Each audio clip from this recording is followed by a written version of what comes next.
Oh, you haven't decided? Oh, I thought I did. So I did. thank you. I usually just thought about it. She was like,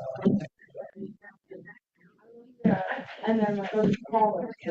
So it literally changed the thing that I watched from That's it? Oh, I appreciate it. Yeah. I thought I hit her trial. I don't think she did, because I didn't even know. Will you give me a favor? Will you, No, I did hit her trial. because I'm on Zoom on my phone, check and see what YouTube live stream but when I have it open, it does like a reverberating echo of sound, and I just want to make sure it's good. Okay, I'm gonna send them an email. Get some closed captioning going. I feel good. Victoria texted us today and was like, we should have a new senator. Oh, Yep. we're not part of that problem. She's like, wow. Testing the captions. Is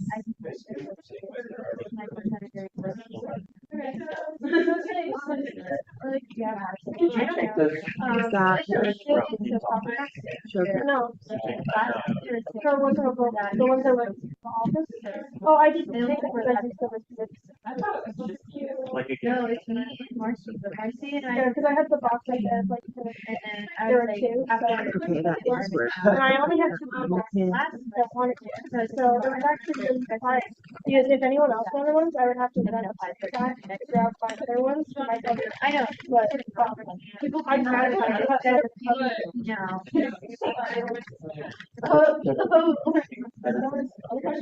I'll go with you. I kind of want to drink some song. It's so funny. We are in our same boat. I'm not sure. Oh, okay. I'm sure it's like we watch on the budget. I want. Yeah. Okay. Okay. Yeah, it's a lot of like this is like yeah. So I would get Graham, can I bribe you yes. to get a soda or a? That's what I was actually gonna go do. Where's the nearest? It's downstairs, right? By the cruise the nearest vending machine. Take a card. It should. Most of them do. Yeah. Take my credit card. What do you Get want? yourself a drink. Literally, fucking Sprite, Coke, Diet, diet, like no sugar. no Whatever. sugar, a diet. I don't care caffeine, whatever. Just no sugar. I know you mentioned that, but I had to run out. Let's meet Cassie. Yeah. Okay. Yay. Yeah. You look very good today, by the way. I'm like, she ate that. Yeah. I'm sorry that my I'm not Did either of y'all have a blue pen or just a different, not black colored pen? I have a red one and a blue one. Okay. I have a blue pen if you're wrong. Yes. Okay. Perfect. I just need to keep it in my face. I have the two colors because I'm gonna wind up jotting down notes of things that I need to be able to differentiate. Yes. I believe. Yeah. Unless I'm grossly missing something, but if that's the case, then oh well.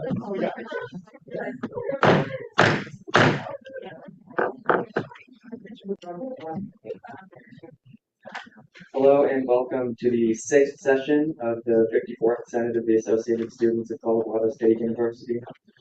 To begin, please stand and join me in the Pledge of Allegiance. I pledge allegiance To the flag of the United States of America and to the republic for which it stands, one nation, under God, indivisible, with liberty and justice for all. Thank you. We'll now move into the grand acknowledgement.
We'll now move into the swearing in of new senators and associates. So if that is you, you may come down.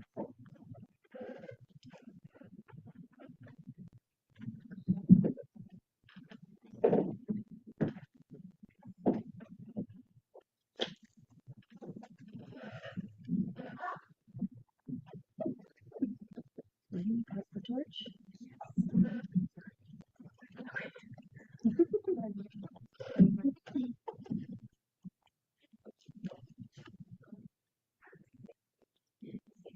Okay, please repeat after me. I state your name. I, Isha Lucero, I, Ian Brannick, do solemnly swear do solemnly swear to defend and uphold the rules and regulations to defend and uphold the rules and regulations set forth by the Constitution set forth by the Constitution of the Associated Students of Colorado State University, of the Associated Students of Colorado State University, and will rightfully perform the duties of my office and will rightfully perform the duties of my office to the best of my ability. to the best of my ability. Congratulations.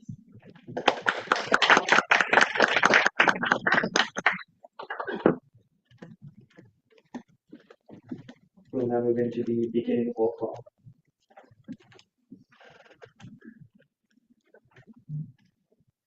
Howdy y'all. I haven't done roll call before, so if I mess up your names, deeply apologetic. Yeah. Speaker Taylor, Present.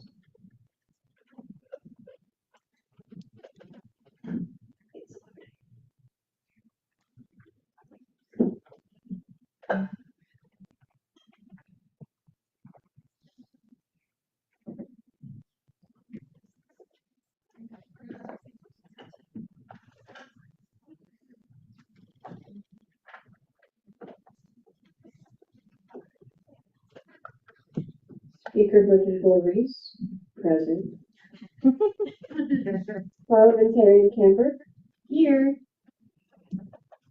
Recruitment Retention Officer Kelly, he's here, he's just not right here.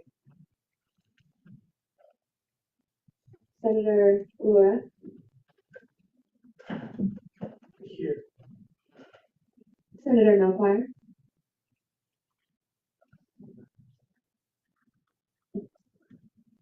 Senator Sandoval, Senator Bushcamp, present.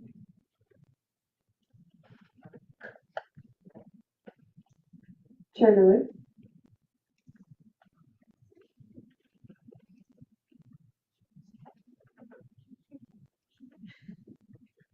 Chair Buckner, present. Senator Manassi, Here. Senator Rivera,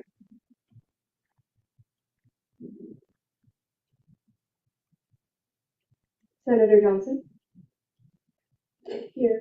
Senator Isaacs, Here. Senator Densel,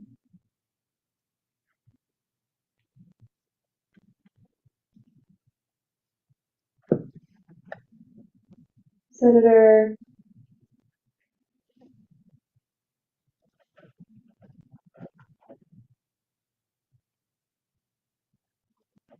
Adhikari, other Senator Rivera, Senator Alvarez, Senator Snyder, here. Senator Melka,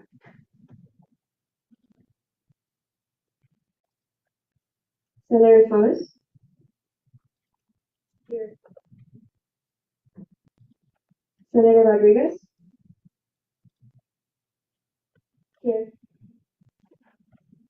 Senator Falbo, Present. Senator Hernandez, Senator Salazar,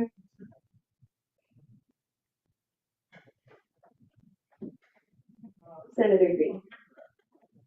Here. Awesome. And if I didn't call your name, go ahead and come to the front. Oh my goodness.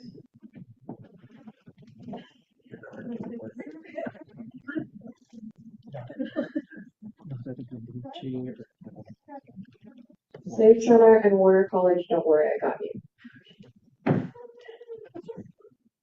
Also engineering. The sheet did not load correctly. Thank you. Chair Myers is on Zoom. Consent agenda, do I see any dissent to the agenda? Go ahead. Would we be able to remove Bill 5405 from the agenda since it wasn't sent out in the email? Is that a motion? Yes. Is that motion? I motion to remove Bill 5405 from the agenda. Second. Do I see any dissent to that motion? Then that change will be reflected. Do I see any additional dissent to the agenda? Seeing none, we'll move into Gallagher input. Do we have anybody in the Gallagher who wishes to speak?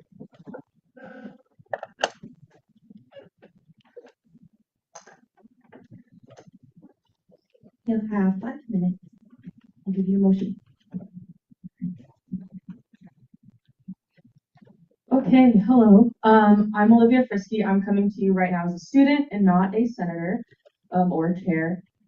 This morning, well, no, afternoon, I was in community with several other people who are in this space, and I'm just going to make a quick statement on kind of a call to action for ASCSU. So in light of recent events regarding harm done to POC people on this campus, I find that as a student, we should be making a statement as ASCSU. First of all, we need to denounce blackface in all its forms. This is in the form of like a post on social media, an email. However, we can reach the students in multiple ways. We also need to educate on why it is harmful. It is not the job of Black students on our campus to have to educate everyone. So we need to be pioneers in that and put educational resources there. Also putting resources for people who have been harmed and people who want to know more information on how they can make a positive impact on campus and stand up for their peers. It needs to be on the ASCSU Senate and ASCSU Instagram. It needs to be crafted with a focus on the impacted communities. So have it focused on those people instead of focusing it on maybe the physical events, because there is still an investigation going with the whole bias. Oh my god, my mind is blanking. But it needs to be supporting victims and that is a neutral stance to support victims. It's not taking a stance that is controversial.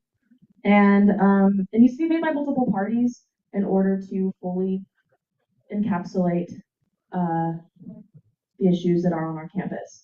So this is just a little call to action as a student for us to move forward with. That's all I got.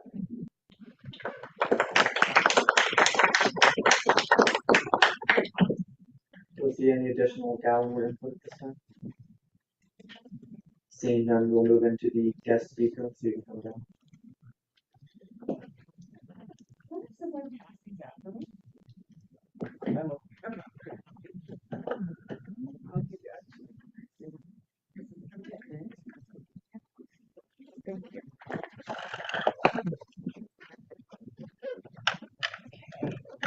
Presentation was kind of far away. I'm so sorry.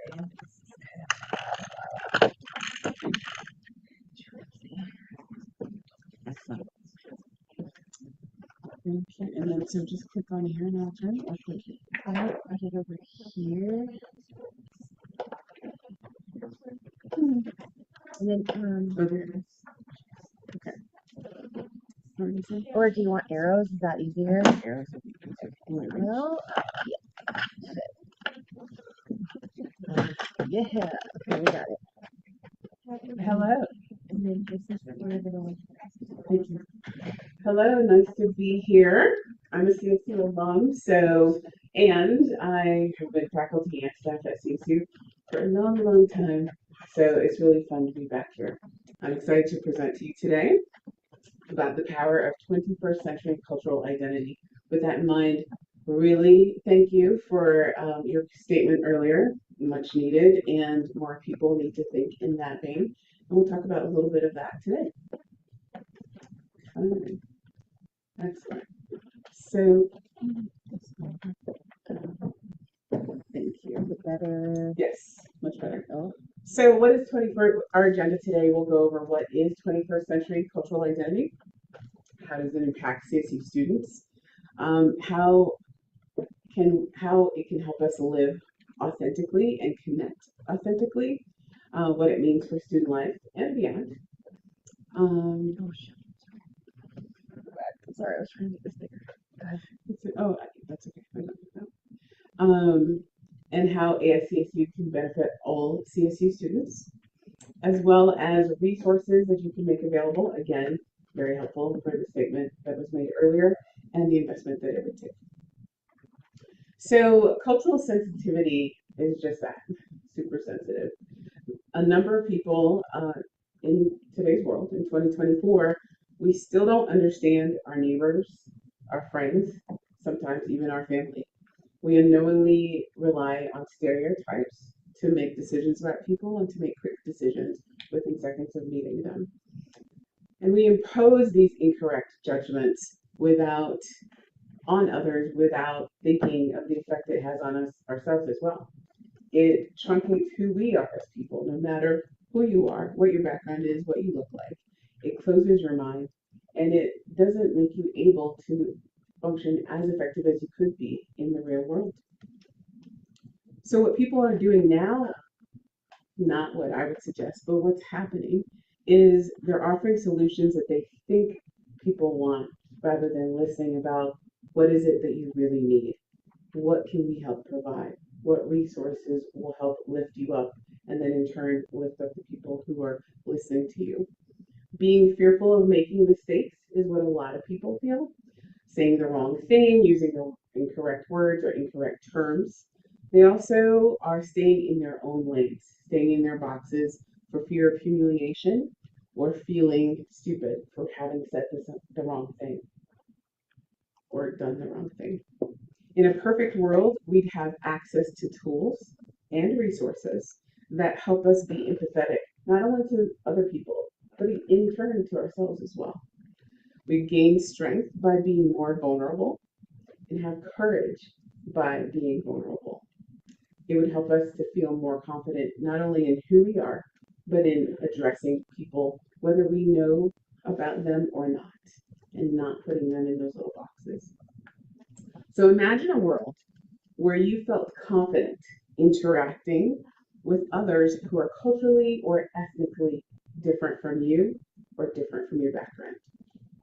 Imagine how it would feel to be able to be confident whether you said the right thing or not, be able to accept mistakes that you make and not have it feel like you were belittled for it because you're strong and confident in how you approach other people. Cultures does this by championing 21st century cultural identity. We provide a nuanced worldview that includes those who are in between culture.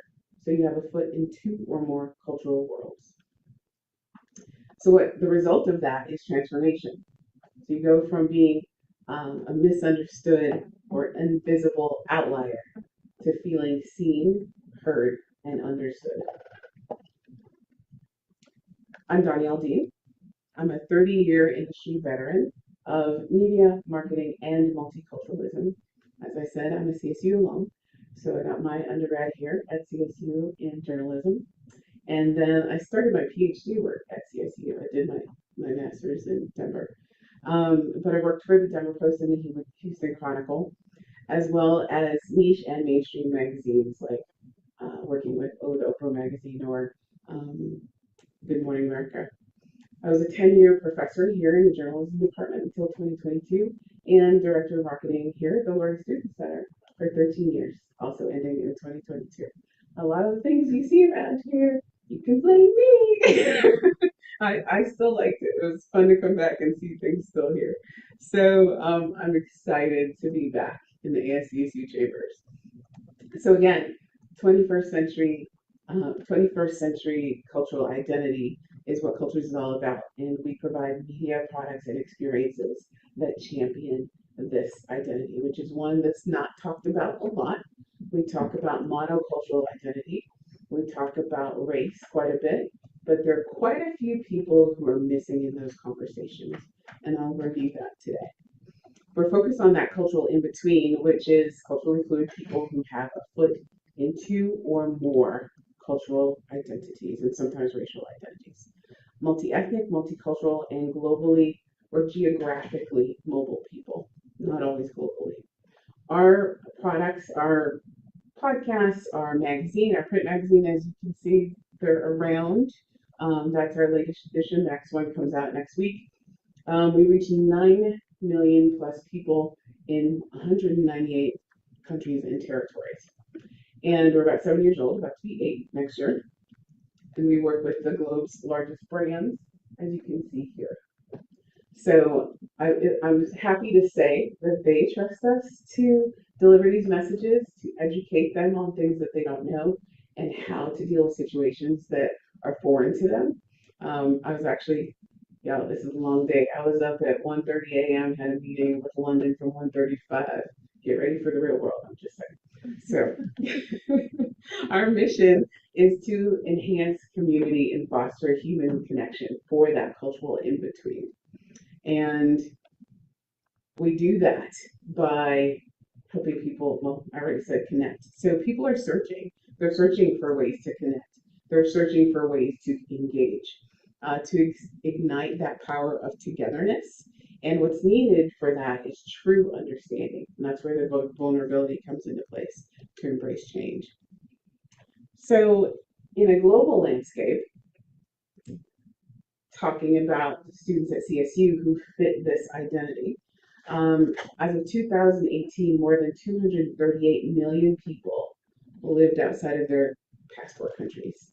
That number has grown by 20% every year since. At CSU, I was the advisor for Cultures Club, which, by the way, I don't know if you saw on your agenda. Your print agenda doesn't have it. It has an E in the word cultures. Your digital agenda does say CULTURS. The missing E stands for that hidden cultural identity for our population. So what you see isn't always what you get. For instance, I'm Trinidadian, Costa Rican, Afro-Latina. Most people look at me and they see me as an African American. I grew up on 5 continents, including Costa Rica and Trinidad. And often what people think I mean when I say things, or what they expect of me when they look at me, is not what I mean or what the intent is. So we understand there's a huge population of students like that here at CSU. And there's more than just this identity that I pointed out, but there's a huge population at CSU that feels that way all the time. As a professor and as a director at the Student Center, I was thrilled to be the resource for many students who didn't have a place to go, who didn't have someone who talked to them and really understood what they're going through. I got it completely, and that's what Cultures is about. So I'd like to bring that to CSU so you have students who feel like they are understood, they feel like they're connected. And then so others who don't understand that way of life or how these people grew up or that they don't look like what their ethnicity is can understand how to connect with them better as well. So in the United States, people of color under 18 make up the majority population right now. So people of color under 18 are more than 50%. And by 2045, the entire US people of color will be a majority. I think that's why you hear some of the rhetoric that you hear now, because people are scared. But that's why I'm saying you don't need to be. If we take the time to educate ourselves, to understand where other people are coming from, and understand how this country and the globe can be different, then we don't have to live in fear. We don't have to look at other people as the other. We can see how we connect with each other. And so this is more than a racial equation. In the United States, multiculturalism tends to be associated with race. But there's more to it than that, and that's why we call it 21st century cultural diversity. It's really about culture. We have a lot of representation in our pages and in our team. You know, we have 80 people in 17 countries 7 key team members, and they span the gamut of how they look, where they're from, what their identities are, all types of abilities, all types of pronouns. We're very proud of the representation on our pages, but we're very true to the culture that we represent. Again, 21st century cultural identity. So it's about culture and it's about understanding. The University of Michigan's Ted Ward called third culture kids, which is part of this population. A third culture kid is what I'm called, that you grew up in a number of different cultures or countries. There's also a domestic third culture kid, people who grew up in the United States, for example, different states. So imagine if you were born in Maine and you moved to Louisiana and went to high school in California, ended up at CSU for college. You might think a little differently than someone who was born and raised in Arizona, right? So the different types of people that fit these populations and third culture kids, again, which is what I am, we're called prototype citizens of the future. So when you look at the 238 million number, to try to visualize how many people that is and how many of those people might be on the CSU campus, which by the way, the Dean of Students had created a group for TCKs here on campus for this reason, because there were parents calling saying, hey, this is how my kid grew up. Are they going to fit in? Are people going to understand them? Is this going to be a safe place for them? Right? And I don't think yes, I did finish telling you what the missing E stood for, the hidden cultural identity of our population. So if you want to visualize what 238 million is, take Canada and then take Australia and times it by 4. And that is the 5th largest country in the world. And that is 238 million. So that's this population of the cultural in-between. So you'll notice that our brand colors, not our magazine, for those of you that have a copy, or our sheet that overviews our 2023 if you have a copy. Of course, that's in full color. But you'll notice our brand colors are black, white, and shades of gray. And that's because this population lives within those shades of gray in the in-between. And we focus on people of color. Again, are you new majority ready? This is the new majority that's coming up. Are you going to be able to bring that to your workplace, to be the champion that stands up and says, hey, we can look at this differently. Here's how we can understand. That is going to be more essential than ever in corporate America, which is why we work with such great corporations. The hidden diversity. So we're talking about military brats, missionary kids, bless you, salud, the diplomat kids, that type of thing. Those are part of the TCK or third culture kid population. People who grew up in international schools.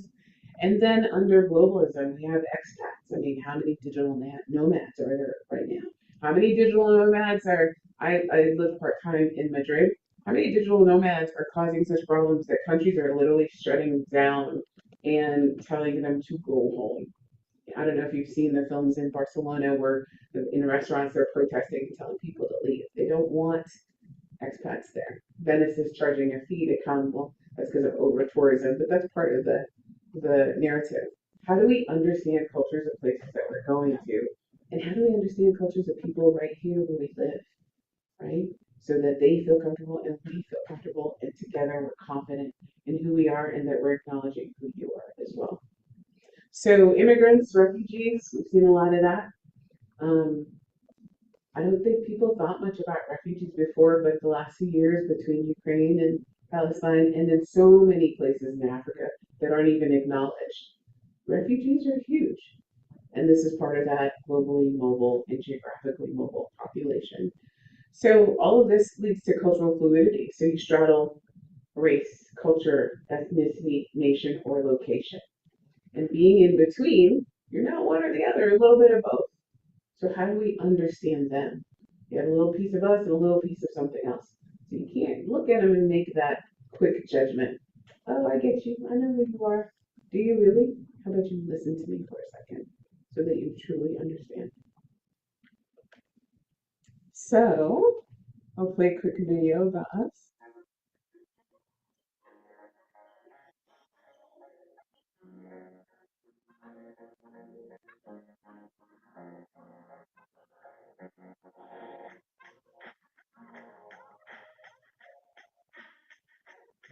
Here,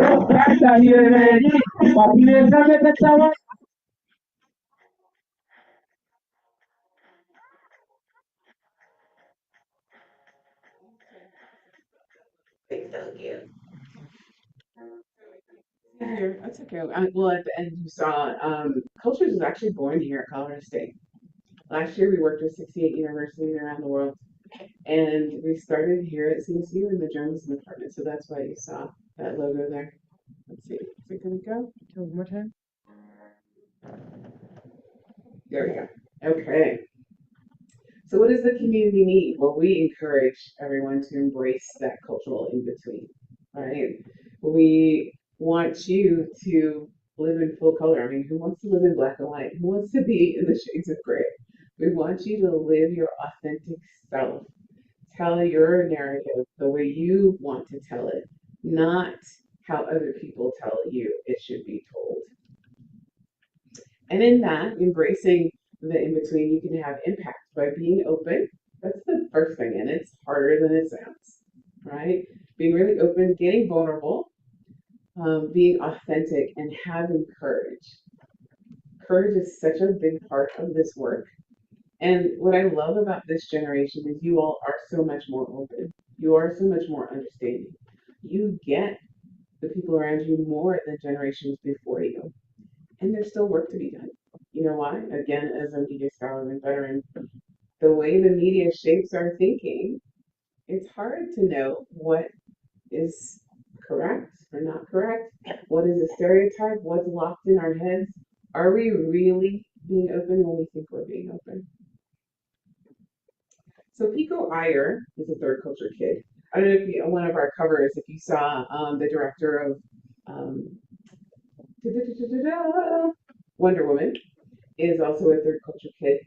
I mean, she looks like, excuse the way I'm going to put it, but your average white girl from Iowa, which is where she grew up, and that's what she says, by the way. But at 6 months old, she was born in California. At 6 months old, she moved to the Philippines, and she spent a lot of her youth in Indonesia, and then Germany. And so the way she sees the world, I see it in every movie that she's made. I've had the privilege of being on set. We've covered her a few times, and we were on set in England and in Hawaii and in California, and watching the process, seeing what that openness does for the narratives that go out to so many people, millions of people around the world. So now you have media that's created that subconsciously gives you a better message than what we've had in times past. That's the change that you can have, and that's the change that all CSU students can have with the right tools and the right resources. So Pico Iyer is another gentleman like that. He's from India, but he's never been to India. His passport says he's Indian, but he grew up in Japan and the US and Canada. And he talks about this quite a bit. His TED Talk has about 4 million views now.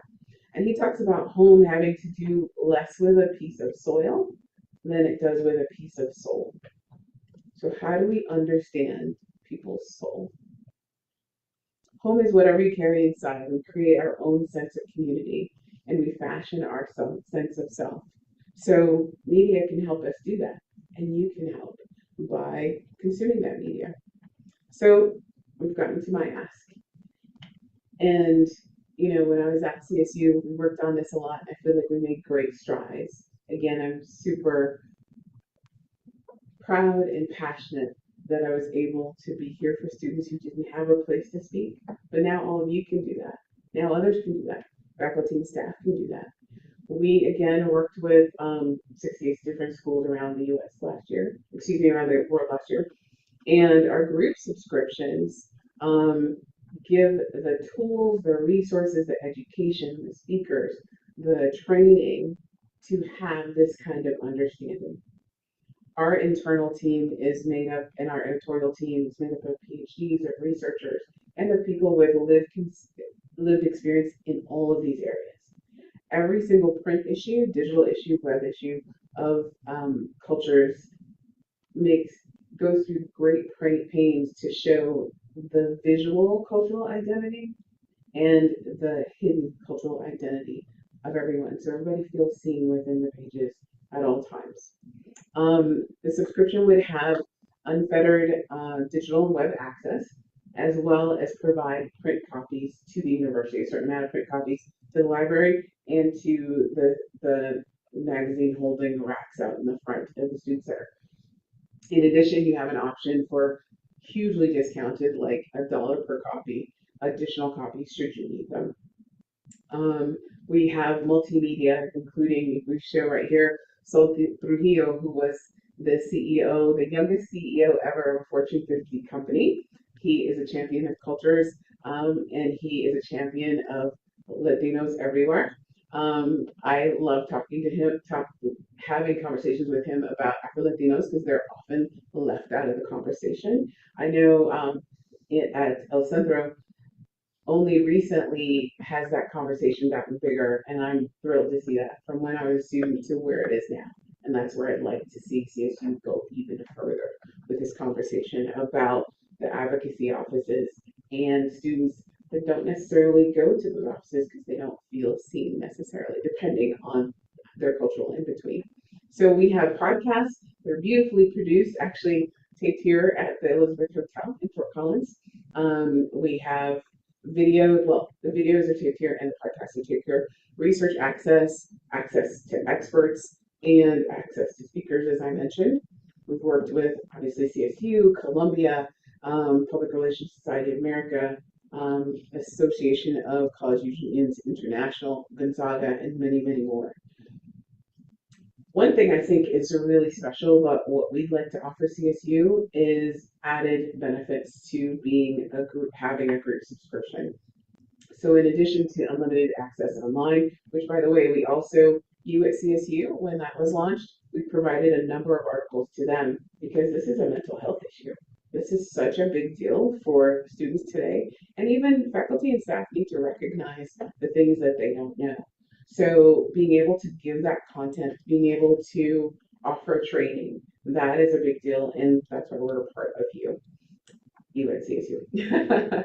So we also would provide priority content. So the many cultural in-betweeners that you may not know are on campus now, we'd love to hear their stories. We'd love to include them in our pages, on our podcast, to tell more stories so more people know that there are other people like them. We offer apprenticeships, whether it's South by Southwest or the Cannes Lions and the South of France every summer at the biggest advertising event in the world with all the biggest brands, Sundance, all the things. We have internships and apprenticeships that we offer to students, and I'd love to have CSU be at the top of that list. In addition to, if you all saw fit or whomever saw fit, discounted advertising, event partnerships. I'm going to show you one that's coming up in Fort Collins in November. Organizational club support. So again, I was the advisor to Cultures Club here at CSU for quite a while, and reviving that again. If I don't know what's going on with it, but I think it's very easy to revive a club that's been here before.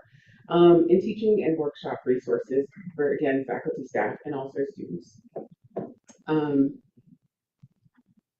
So on November 10th, we're having a pre-holiday extravaganza that I'm so excited about.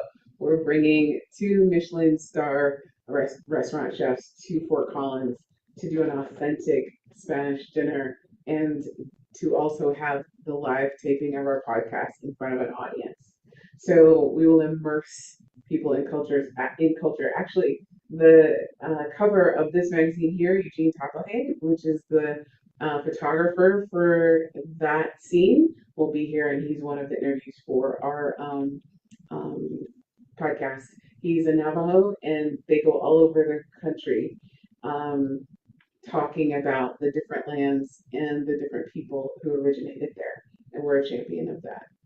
So this is an event where CSU students, faculty, and staff would have VIP tickets as part of the membership.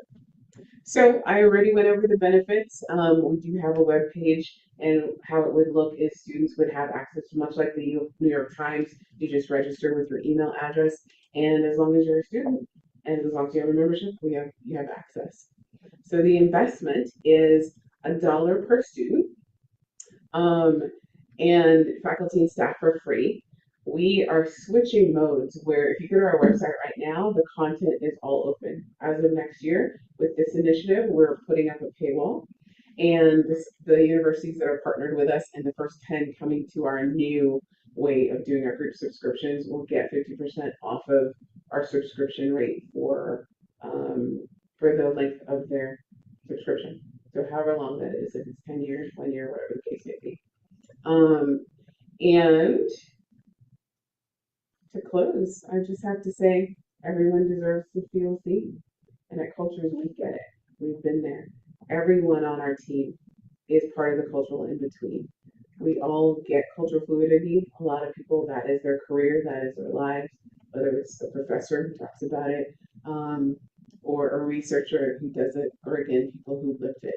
We want to help you immerse yourself in culture and to understand other people so that people can transform from feeling like a misunderstood outlier to feeling seen, heard, and understood. So with that, questions? Hi. All right, so I have a couple of questions. Can you go back to the slide of the benefits, please? Oh, we just missed it. This one? No, the one after that. That one. Okay. Oh, that's only some of the benefits. Oh, This one has all of the benefits, but I know they're small, so this is some of the benefits. Okay. So, I'm super excited. I literally have like this is perfect. I love this. Although I was wondering, is there any conversations being had about how we can make internships and apprenticeships, those like specific internships and apprenticeships that you're going to offer, available to undocumented students, since these are like work technically. So I don't know.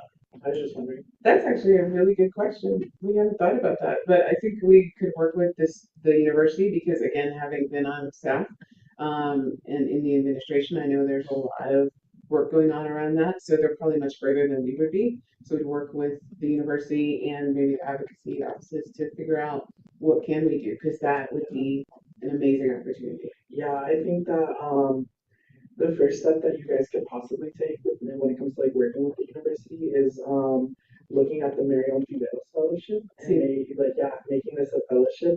And then also I was wondering, so for individuals who, for example, like I'm gonna use myself as an example. Like my culture is Mexican culture, but I only lived there for 11 months and then I moved into the United States. But I'm also an undocumented immigrant, so I'm part of that documented culture, and like I feel like I'm stuck in between, but also like feel like I don't belong in either. So I was wondering, have you guys done anything surrounding those type of topics and surrounding like sharing stories like that? That's literally what we do. Has there been like a story covered around undocumented people?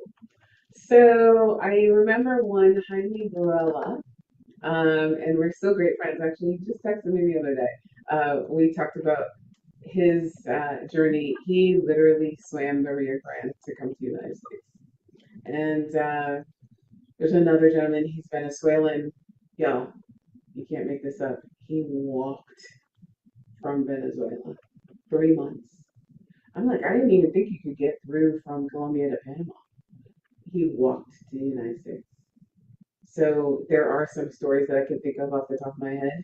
But I can't say that we've had a ton of them, but I would love to have more.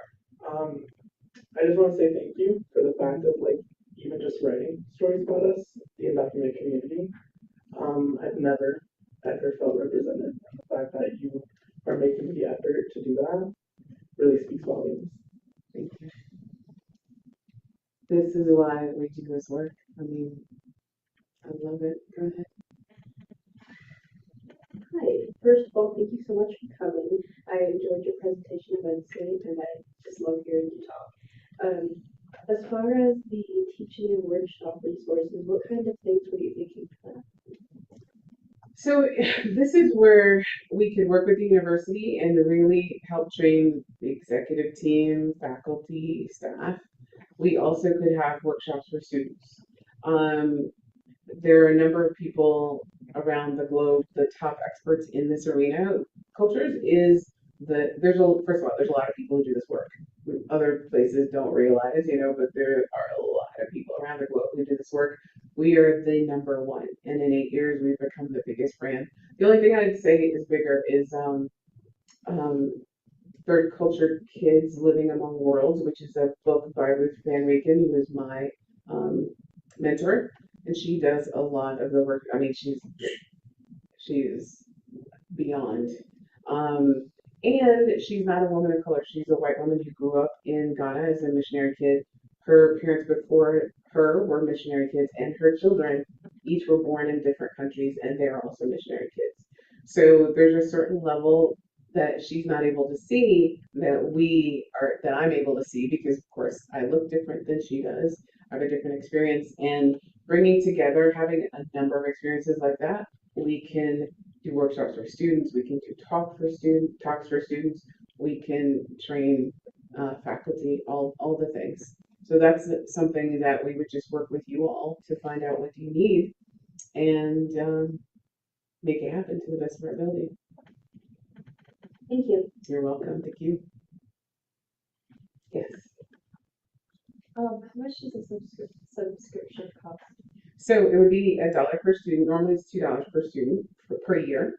So, and I think CSU has 30. How many students now? 34,000. How many? 34,000. 34, really? Woo! 34,000. I'm only saying that because as a student, I think it had 20,000 when I was here, and then even in 2022, I think we had 30,000. Ollie, dang y'all, 34. Good lord. So $2 per normally $2, but for the flagship discount, it's $1 per student, and for the year and unfettered coverage. So I know it's definitely less than say a New York Times subscription, and clearly we offer different things, but at the same level. We are world class, and we like to bring that to every school that we go to.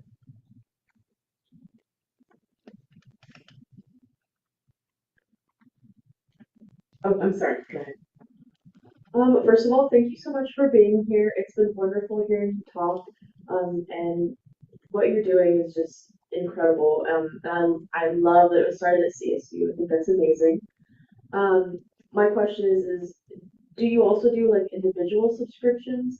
So like if there's people outside of CSU or other organizations that want to have a subscription, just maybe themselves or as like a group, is there a different? Yes, so we do have individual subscriptions, and I never thought about it, but I guess for anyone affiliated with a group subscriber, we could do a discount as well. But you can either purchase just a subscription or a subscription package, which would be everything print, right? Like we have 21st century cultural diversity greeting cards that don't represent people. I mean, people like me. It's like, where do you find a card that speaks to you? You know, I buy something and color in the people inside, whatever. It's like, so we have greeting cards. We have posters, all the things. So we have just a digital subscription. We have a magazine only subscription. Then we have a bundle with all print. And then actually it goes up from there where you can go on trips with us, experiences, events like the ones we're having. So we mirror everything available to the students in this big package. We do individually for people, but not more per person. So yes. Yes. Sorry, one more thing. Pre-holiday extravaganza, even without a subscription, could we still go? Is it is it like a thing where you could just like buy a ticket? Yes, tickets are for sale, and we probably will need volunteers. So for students, we definitely could have you volunteer. It would be a great internship opportunity. You get to meet some really cool people. The writer and producer of Captain America is one of the interviews, and so the new Captain America 4, he will be there. And then Emil Pinnock, who did a film called Up North, and he was in Brooklyn, New York, and incorrectly convicted of a murder and almost turned into a criminal when he was in jail, but saved by it at the last minute and then turned that into a movie. Now he's a super heavy hitter in Hollywood and works with Byron Allen. I don't know if you all know, Byron Allen is one of the richest black men in the world in Hollywood and has a huge $401 billion company. I can't remember. Who else is coming? I told you about Eugene Tapahe, who represents Navajo Nation and also Indigenous people all over. I'm trying to think who else is coming. Of course, our chefs from Spain, but one grew up in Nicaragua, and the other one and went to Spain later, and the other one grew up in Mexico and Canada. So, and a number of others too, but yeah, it's going to be amazing.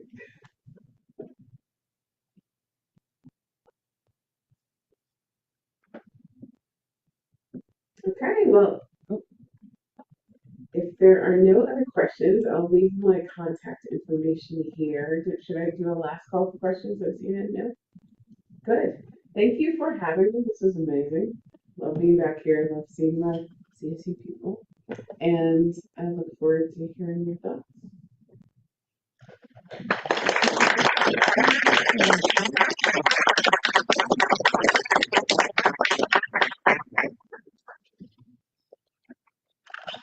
Thank you. The Senate will now move into executive reports.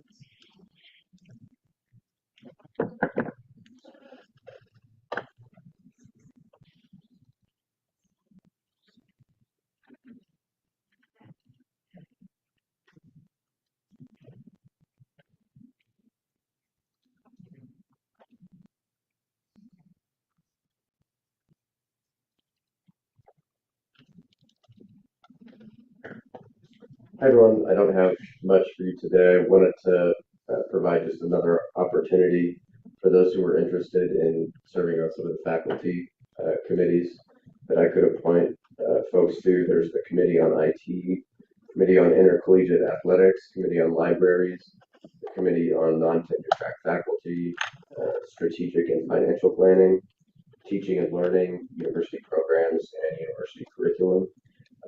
I also have I think 2 or 3 available slots for the Parking and Transportation Services Committee, which is always a very interesting topic.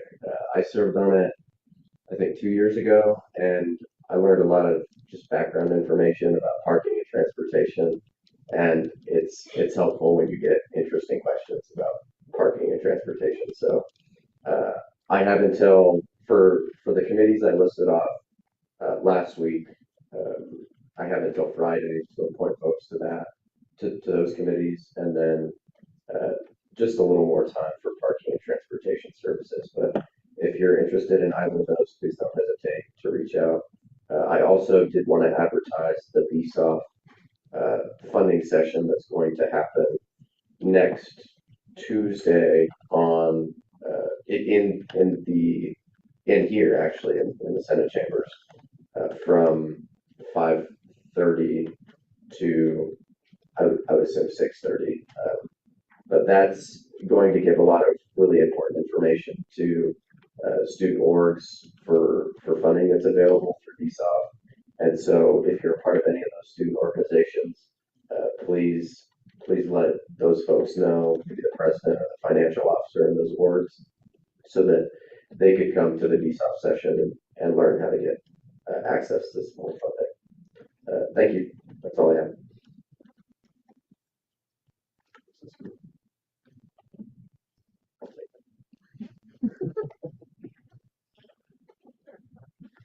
Hi everyone, I'm mostly here just to introduce myself. I'm a member of the traditions team this year. My name is Madeline. I'm the Deputy Director of Traditions and Campus Engagement. I mostly just wanted you guys to see my face and know who I am. But I just want to give a quick recap of some of the events that we've already done this year. Girl the Bus happened this past Friday. It was a huge success, so thank you everyone who came out for that. That was really awesome. That was run by our Director of Traditions, Kate Blake. And you'll see her around if you haven't met her yet. And then Judah Veer is also on our team, so you'll see him around. The other thing we're doing, and this is repeating every other couple weeks, is student tailgating, and that's my job here at ASCSU. So we've done 2 student tailgates so far. They've both been a huge success. We've engaged with probably over 5,000 students, which is like insane. But one of the things the traditions team really needs help with is volunteers to help set up the tailgate. This is basically just means we need you to help set up some barriers so that we keep students within the tailgating boundaries. This would be a morning commitment only. You can wake up early, help us set up, and then go do your own thing, go enjoy the game, go live your Saturday. So I'm gonna pass around a sign up sheet. This has a QR code for Sign Up Genius. It'd be really awesome if I saw your lovely faces out here, especially this Saturday. So yeah, morning commitment only, 2 hours, 1 hour, whatever you can make it, just let me know. So yeah, thank you guys so much.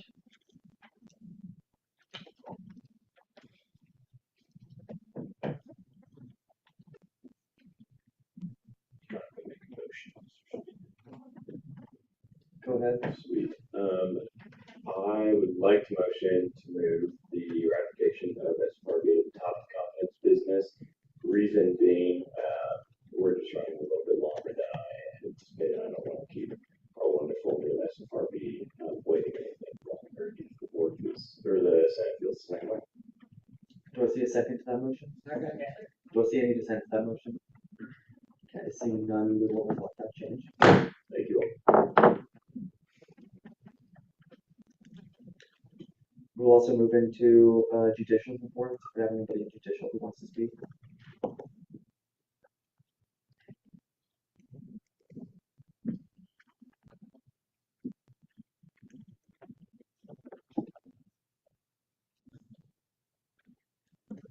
Hi, Senate. My name is Morgan Wright. I'm the Chief Justice. If you do not know who I am, just some new updates. We have officially launched the elections manager position on Handshake. Hopefully, at least that's what it said online. We've been running into some issues with that, so hopefully it's there. It should be. If you know anybody or if you yourself would like to apply to that, please do. I don't bite. And we'd love to have some applications. Basically, that job entails overseeing elections because judicial is a little bit separate from elections. It'd be really bad if we were overseeing all of that. So basically, the job is to form elections committee and then to kind of oversee the candidates, make sure everybody plays nicely, and make sure that we have a smooth season. And then also, I wanted to make something clear that the requirements of the elections manager on Handshake are subject to change. They don't have to be that way. There are a lot of things that we wanted to talk about and change on the elections manager position that can fluctuate. That's not something that is set in stone. So if you see something on there that is like, that sucks, I don't like that, but I really want the job and I feel like I could change it or make it work, please talk to me. I want to make it flexible and I want to make it work because I know that position can be very challenging, but it's a lot of fun. I don't want to discourage anyone from not signing up because it really is fun and it does pay, so that's great. I don't know if I mentioned this. I think I did last week, but if I didn't, I think I did. We are all AUHB trained now, so the whole court can now represent us all, the student body, on the All University Hearing Board, and yeah, y'all have a great court. So yeah. Okay, that's it. Thank you. I have a motion regarding the agenda, if possible. Go ahead. I would like to motion for resolution 5402 to be moved to the top of the business. Was that a second? Yeah. Do I see any dissent to that motion? Yeah, seeing none, that change will be reflected as well. Top of new business? Yes.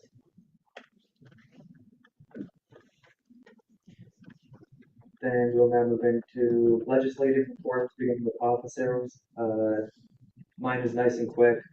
We have, next week we'll be having the ratifications of LSAB, the Legislative Strategy Advisory Board. So if you would like to join that as one of the Senate's members of that committee, come and talk to me by the end of the week. and we can take a look at that. If that's all that I had.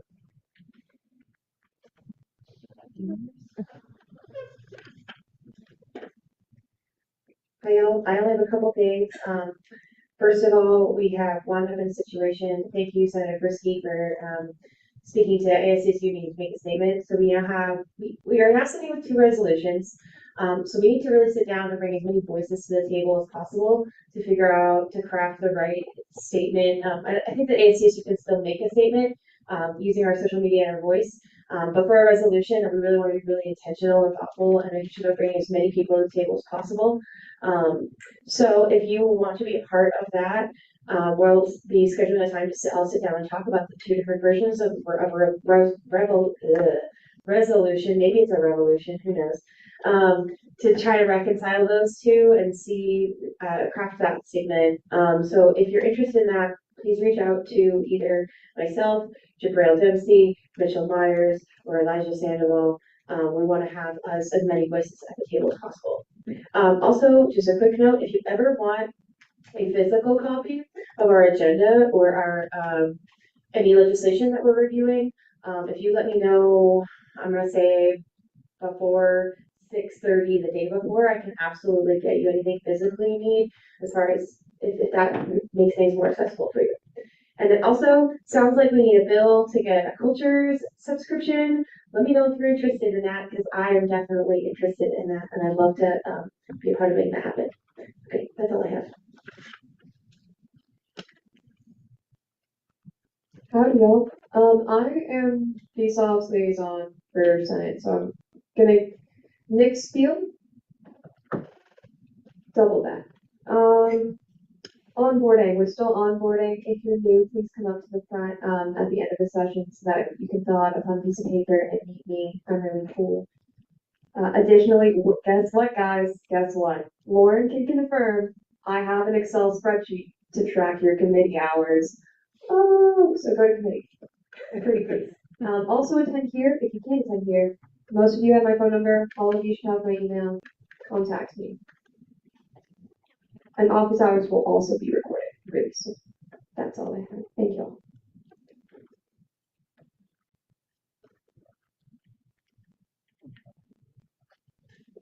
Now moving into committee and caucus reports with Chair Davis.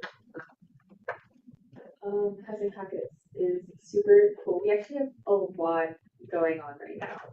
So I always am looking for people to come into housing caucus, into this space. We'll welcome you. Again, it's Fridays, 9 to 10 a.m. If you breathe air, you're allowed to go. So, yeah. That's all. Thank you, Chair Forsky. Hi, y'all. I'm going to, after my weirdness this week with a migraine, going to hold Women's Social Justice Caucus on Mondays. I'm aiming for like 12:10. We'll see. I'm coming right from class, so if I'm not there, I'm on my way. And I don't have a budget yet. Working on that. I got some cool stuff brewing in my mind. But I might scrounge up some snacks I find in my apartment. I don't know. So please come. Thank you, Chair Miller.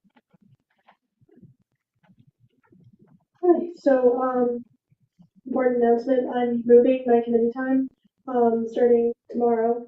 From, originally it was, 12 o'clock to 1 o'clock p.m. on Thursdays. Now it's 12:30 to 1:30, on Thursdays, so it's only a 30-minute time difference. So please come. There will be Capri Suns. There were no edits made in my committee on the 4 pieces of legislation we got. Yeah, cool. Thank you. Thank you, Senator Bouchel. Hi, so we met at committee yesterday at 1 and we reviewed legislations before that were sent through, and then we made edits to 5412 regarding when the speaker and the Senate magistrate's terms. I yield. Thank you. Chair Fazy. Hello, y'all. Just wanted to say we made no edits on the legislation we looked at, which was like spot 401, creation of the public relations officer. And also, holding it on Monday, 4 to 5. Please come. Let's see. Always love new favorites. So, thank you. And Chair Buckner. Hi, students of the Oval. So, we'll be meeting Thursdays 1 to 2. So, when you're done with university, hey, just hop right into students of the Oval. Right there. Right after. Get your committee hours. Right? It's a caucus, but give hours. Right? Just going to be brainstorming some more ideas on how to get students involved, especially students that are in dorms, freshmen, and first years, and students that live off campus and don't necessarily know about ASCSU and what is happening. So it'll just be like a cute little brainstorming session. Yeah, Thank you. Moving into Senator and Associate Senator report.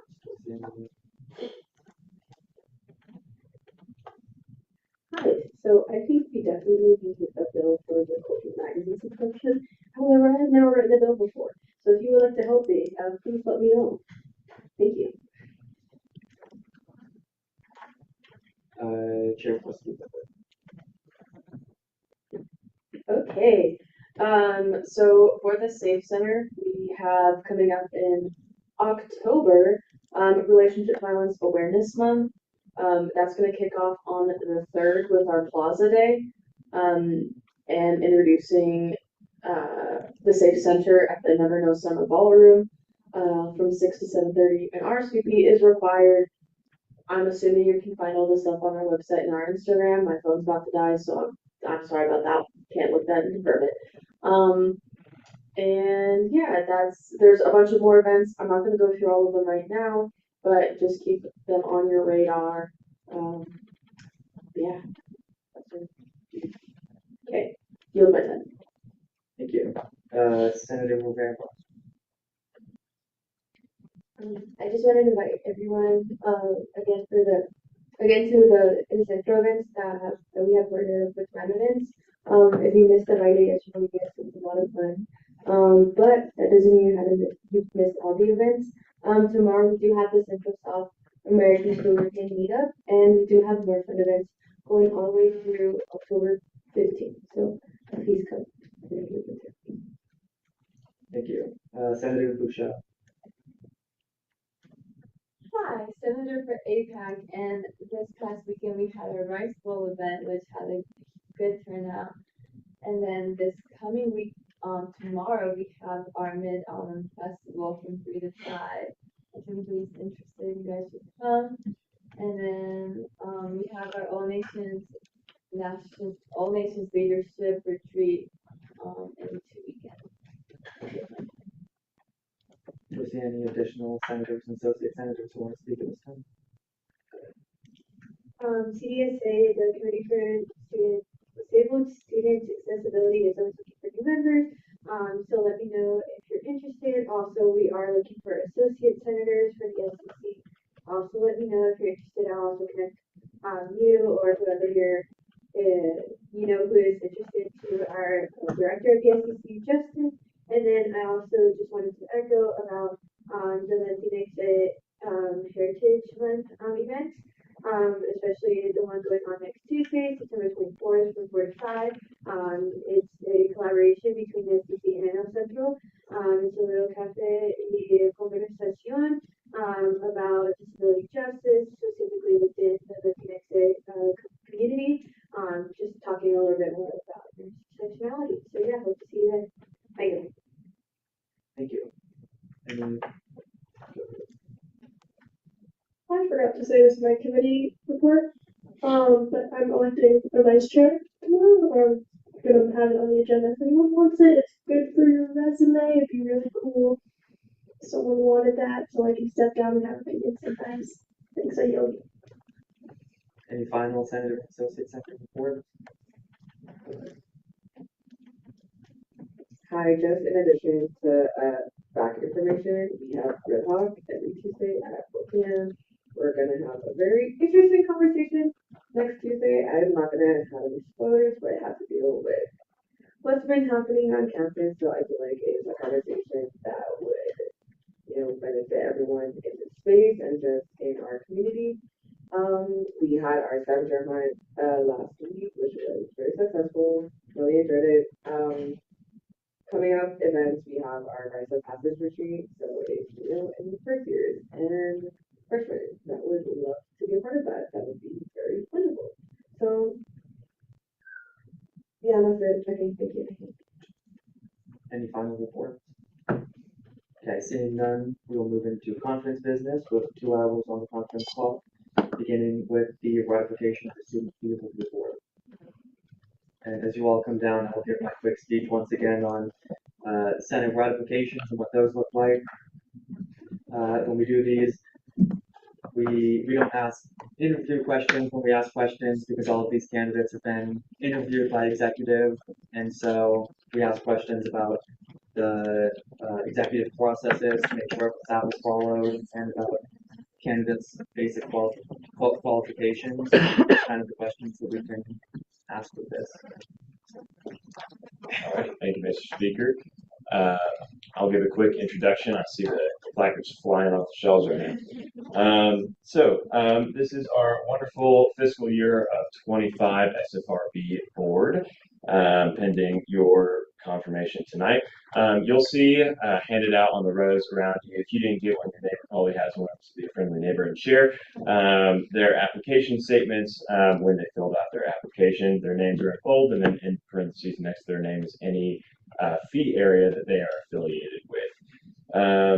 With that, I will, for anybody on the Zoom today, that is in your chat, in the Zoom chat, if you scroll all the way to the top of the chat. So with that, I will go ahead and motion for these candidates to be put on the slate. Do I see any dissent to that motion? Okay, seeing none, these candidates will be put on the slate. I'll hand it to you for questions. Point of clarification, not clarification, information. Can you explain to the new folks what being put on a slate means? Yes. So what that means when we put candidates on a slate is essentially we question them and vote on them as one. And so a question asked to any of the candidates is asked to all of the candidates, and they all take that question. And then when we vote on them, we vote on all of them as a collective instead of the individuals. Mostly it's just a way to kind of make this go quickly and not slow it down by having to do lots of stuff. A bit of information, how much time do we have for the interview? We have 10 minutes of Q&A. Okay. Beginning Q&A now with Senator Monti. Hi there. So just my first Q&A question is, were y'all interviewed on how y'all would handle situations that involve diversity, equity, and inclusion, especially in situations where you may or may not have those same identities? I can answer that. The application process did not involve an interview. It was simply an application and my review of the application.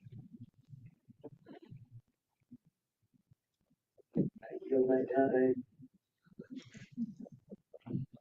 Do I see any additional questions at this time?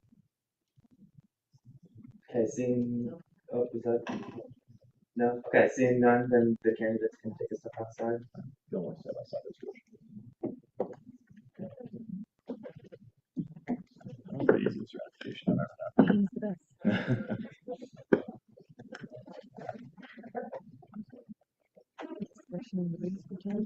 Yeah.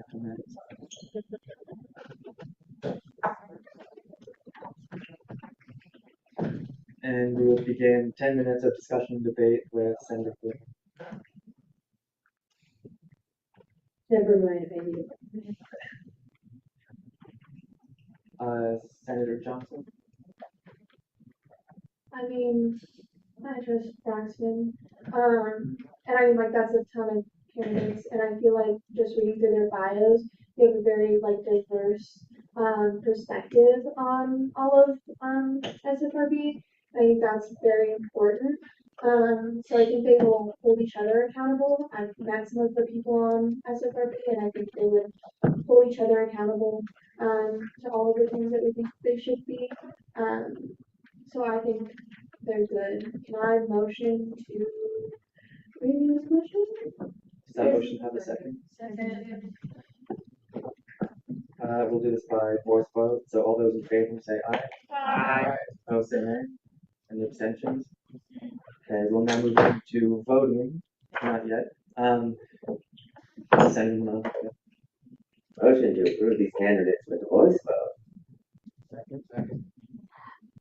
Okay, all those in favor of doing the vote by a voice vote, please say aye. Aye. Those opposed say nay. Any abstentions? Now we'll move into the actual vote.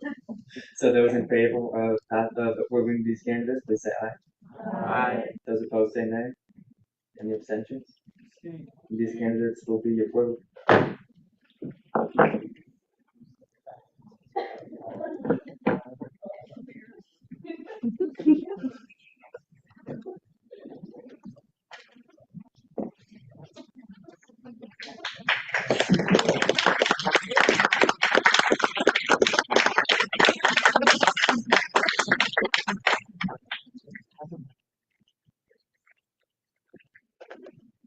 Hello, everyone. Congratulations. So I'll have you repeat after me.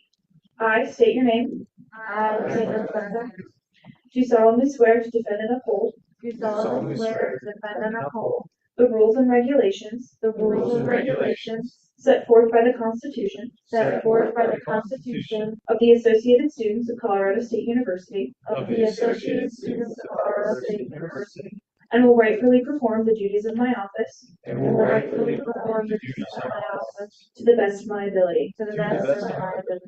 Congratulations.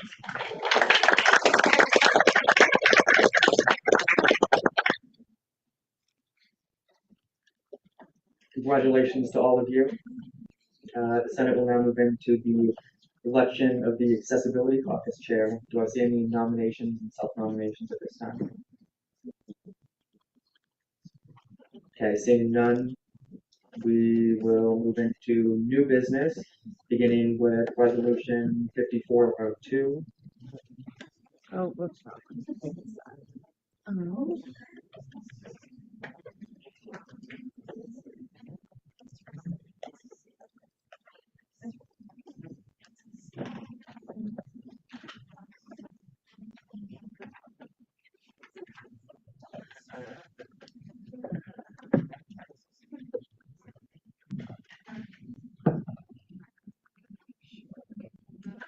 All right, we have Resolution 5402, calling for an establishment of a school of law and policy within the CSU system. This resolution calls on the Board of Governors of the Colorado State University system to establish an official task force or committee aimed at establishing a school of law and policy gaining accreditation by the American Bar Association to further the accessibility of students seeking a law degree within Colorado. This resolution also calls on Colorado State University to build up the current programs in the interim.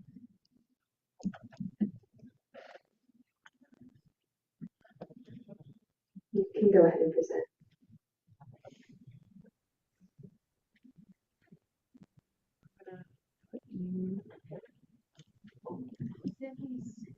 Sammy, I'm gonna have you split the screen here with the text of the bill. Okay. Can y'all hear me okay? No.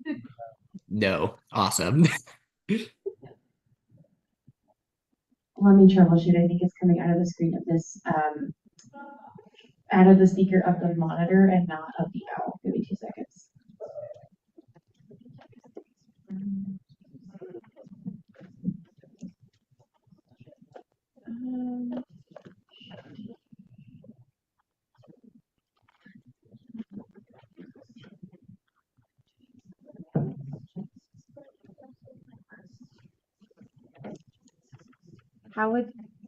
Sammy, how would you feel about your face not being on the screen so it registers the speaker of the owl?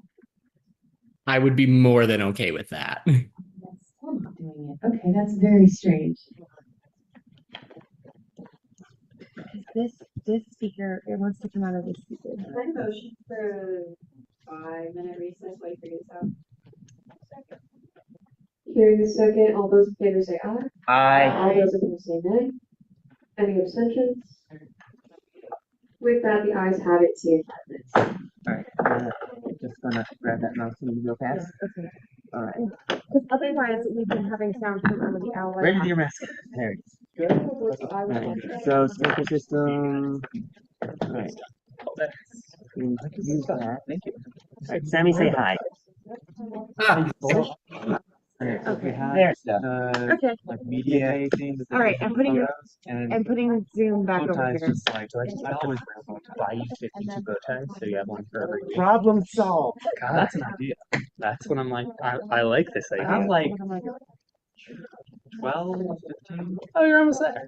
Yeah, just need a few more. Did you get it? Yes, but now I need to get Sammy's video. I'm sure why did it do this? Good question. So I'm Okay, video, we have I'm gonna stop sharing for a second. Back to screen 2. This is my own back. Share. Oh, it's because I'm screen sharing. That. So basically, by like the end of the week, if you can, send me a quick, just a couple sentences of what you think would be good on that. Yeah. It's okay, my phone can die. I'm sorry. Oh, do you just need like a like?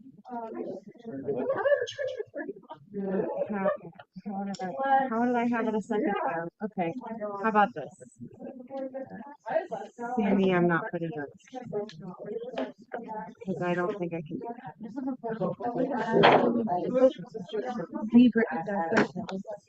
Yes. Right now, also tell but I won't. Hey, just a heads up. I leave soon. I have an 8 a.m. exam tomorrow. I need to see it. Okay. Good luck.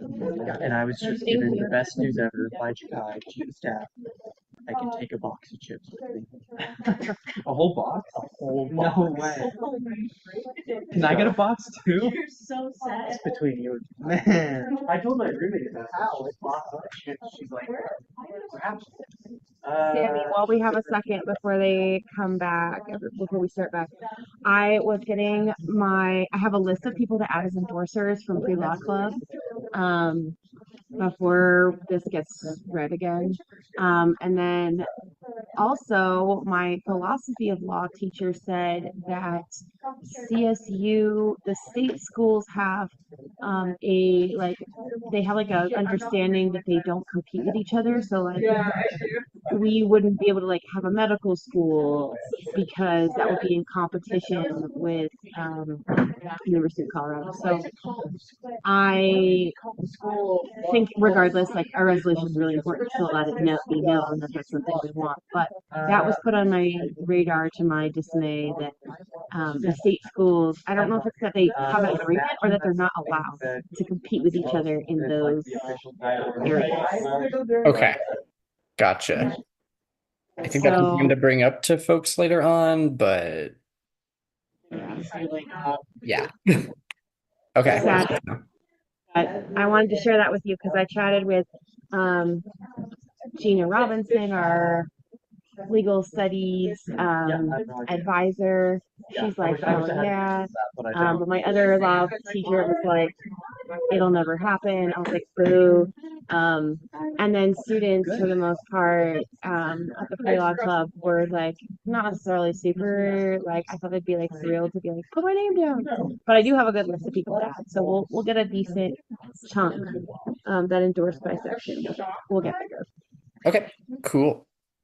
I told you about it? Oh my gosh. Okay, I was like, wait, how did you know that that happened? Yeah. I would grass hunting with my partner, his brother, and then USDA. There were, if you're on courses by yourself, there's no like nobody to support. And there's people taking their ATVs into the creek, shredding up the creek. And then like Yeah. what law schools are at Central Colorado? UC Boulder, Said he was going DU, that's it. and walked down to the creek and was like What time did we say for those? What is it working? Yeah, we're good. Oh, okay. We're not putting Sammy's face on the screen, but we can hear Sam. So You don't need to put my face on. Hi, Sammy. Hi. Sammy, I miss you and I appreciate you a lot. Also, isn't it crazy I'm standing over you? Isn't that wild? I never got to do that. it's very weird. Okay, how long do you think this is gonna go? Just okay, context, my car battery died last night, so I was up till like 3 in the morning. So I might really go to bed. But I'm not I might do that. I might not say Graham, I'm not stealing your tip. I just wanted to see if I could. I'm not there to Everyone can represent go myself. ahead. I have a right to a lawyer. If everyone could go ahead and start sitting back down in their seats, we're gonna start in 1 minute, 60 seconds.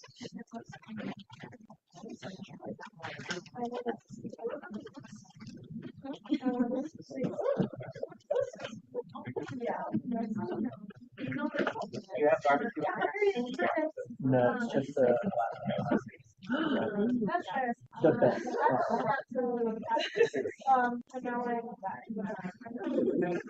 Well, I have 2 bracelets to go. Or the coffee thing. I have a little thing. Hayden and Sammy, you can go ahead and present. 10 minutes. You have 10 minutes. Okay, I can start. Good evening, y'all. I hope you're doing well. It's really weird being on this side of things. But anyway, for those who do not know me, my name is Sammy Trout. I was the co-founder and chair emeritus of the Accessibility Caucus. I'm also the senator emeritus for the Student Disability Center. I served in ASCSU for 3 years before I graduated last May, so I have a lot of experience within this space. This resolution calls for the Colorado State University system to establish a law school program, not just within our campus, but across the system. Colorado, as of right now, has 2 law schools, one at University of Denver and one at University of Colorado Boulder. And as a side note, the fact that we have allowed our biggest ops to have a law school and not us is wild. But regardless, having only 2 schools makes seeking an education law really competitive and inaccessible. For one, these schools can take in only so many students, and then they can control that market. They're also centralized in the middle of the state, with Boulder being slightly northern than Denver. Folks in northern and southern Colorado may have to move to seek this education, and for many, they simply just can't. If the CSU board is able to set up law schools in each of its campuses, not only would it literally double the schools in Colorado, make it more accessible for more Coloradoans, it could also welcome in fields of law that aren't currently covered by those 2 schools. There are a lot of benefits to law school being established here at CSU. I do want to set some expectations for this resolution before I yield off to the speaker for any questions. In a perfect world, this is a multi-year long process. For context, it took 6 years for CSU to establish the School of Public Health. This is going to be a multi-year long endeavor that will need to be advocated for that time. So if you're graduating this year and hope that a school will be ready before you graduate, that just isn't plausible. The second is it's important to note that if the school is to be successful, it needs to be sustainable and accessible. I think my biggest worry is that if the board, and when I refer to board, I'm referring to the Board of Governors, if they take it on, they will foot the bill to students, and that is simply not accessible nor sustainable, which is why this bill calls for ASCSU to use its vast arms of advocacy to ensure that it is done right, including reaching out to stakeholders, having LSAB advocate at the state level to get funding for those, etc. And three, something that I've just been made aware of is that a lot of the state schools have a understanding of non-competition. And I'm going to yield to the parliamentarian to explain a little bit more since I just got that Lord dumped on me. Yeah, so the state of Colorado state public schools, when they have things like the School of Medicine that University of Colorado has, they tend to not compete. This is just coming from my law professor right now. I'm basically done with social work and I'm only taking legal courses here. And that was brought to the attention when I asked for sponsorship or endorsement of this legislation.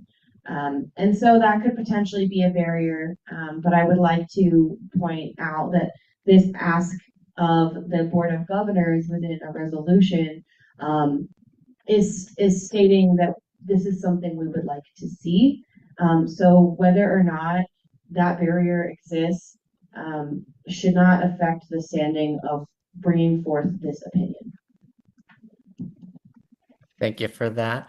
But I think really the big thing is just seeing where this can go and if maybe we can find a way to make it not competitive, whatever, that's kind of something that the board can figure out, and if it establishes a task force or committee or anything like that. So yeah. If Hayden has anything to add on. Not a lot. As somebody who is a political science student and thinking of going to law school myself, I've often thought I wish that CSU had a law school so that I could just go to that. And so then when I saw that CME had this resolution, I kind of thought, wow, that's a good idea. So I'm happy to be helping out and having this team. Cool. Well, we're good for questions if y'all are.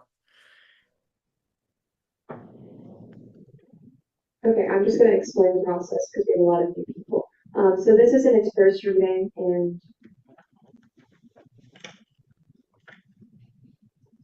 is a resolution. So it has two readings. During this first reading, we had the abstract presented. Then it was presented by the authors for 10 minutes. They have up to 10 minutes. And then now we're entering a period of Q&A by the first reading author. Senator Snyder. Thank you. So in the wording of the resolution, you call it the school of law policy. From the initial readings, it seems that this is mostly for legal studies and law. While policy implies that would imply kind of also political science as well. What is the reading behind the title of School of Law and Policy? Yeah, so that a lot of it is based off of what other schools dub it. So it's really just to kind of add that on. The big reason why it's not like law and like political science and that sort of thing is the political science masters here at CSU is the masters of public policy and administration. And that's more on how does government work versus law. It's more how does law work.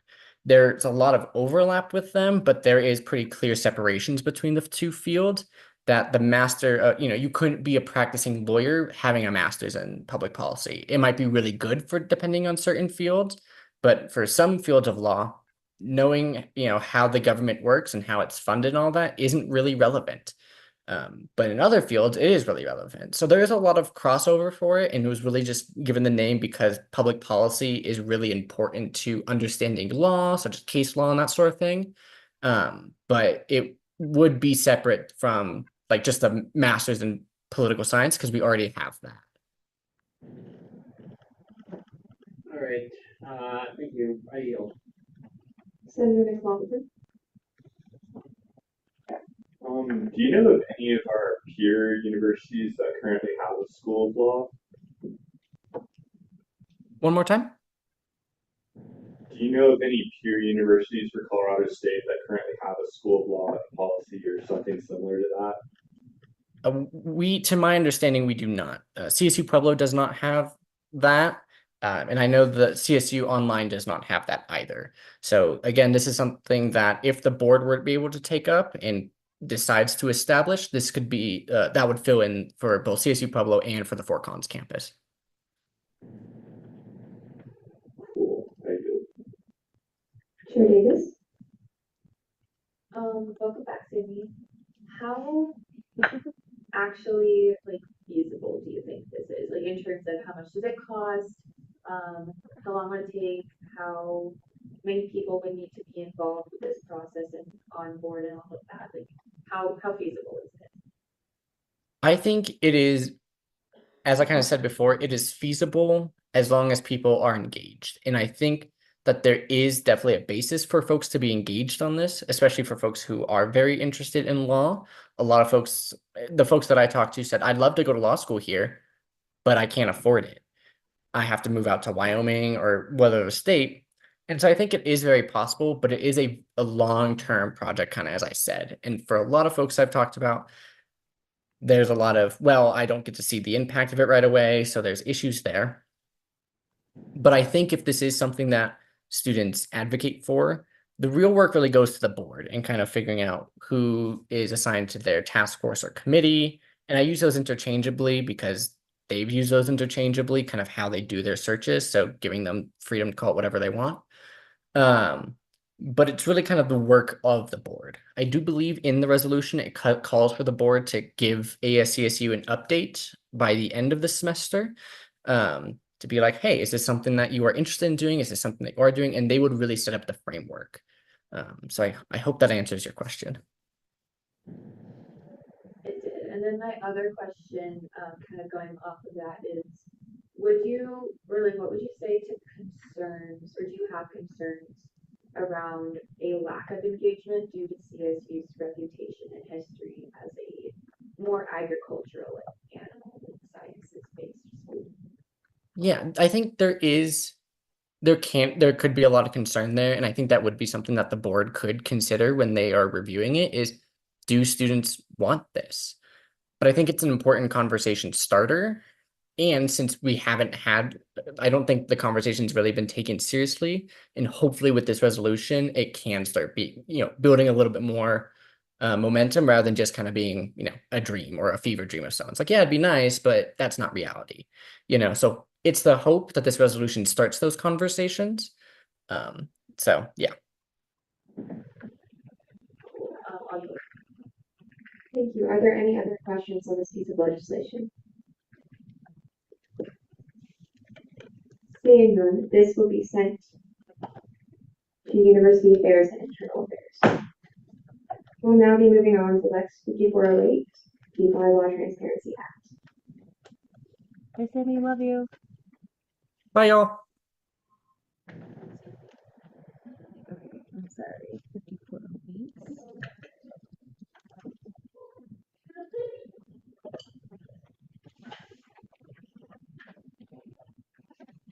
Okay. Lex 5408 Bylaw Transparency Act. This Lex would make it a requirement for the various branches, committees, boards, and other internal entities to have their bylaws posted on the ASCSU website and ASCSU archives. I don't have a lot to add to that. This is, again, a bill that was written by Sammy that he didn't have the chance to actually have seen by the Senate before he graduated, so I'm helping to kind of bring that to the Senate and give some attention to this because I think it's a good idea, so we can open that up to questions.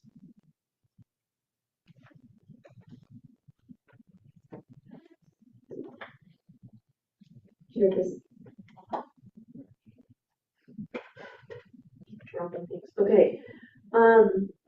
My only question is, would this be maintained by the front desk, or would it be maintained by legislative cabinet, like getting it on the updated?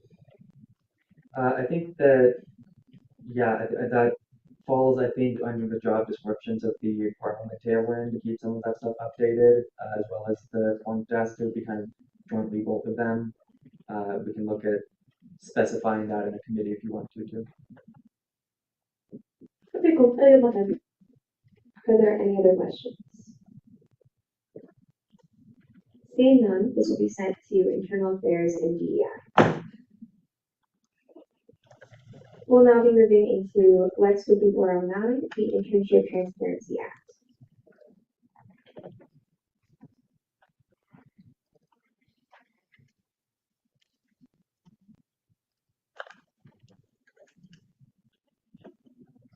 All right, Lex 5409, Internship Transparency Act. This Lex aims to codify ASCSU Supreme Court Opinion 5102, requiring an executive branch intern to have job descriptions, as well as requiring interns to go through the Senate ratification process. Once again, this is one of Sammy's bills. I was not in ASCSU back in the 51st, so that was kind of before my time. But the idea behind this, I think, is a good one of just having some specified language in the Constitution dealing with executive interns, and I think that's kind of all I have. We can take some questions. Maybe I just wasn't paying attention, but was the opinion that they should have to go through Senate and have job descriptions, or they shouldn't? Yeah, so I believe the opinion, and that's in the bottom of the, I think I put that in the bottom of the bill in the resources tab, or maybe Stanley did, dealing with, yes, the opinion, and it has some of the language in the whereas clauses, I don't know it off the top of my head, but the opinion basically said, to my like secondhand understanding of this, that executive interns have to have like a job description, like most positions, well, all positions in ASCSU, they have to be ratified by the Senate, like all of executives' positions in ASCSU. So yes.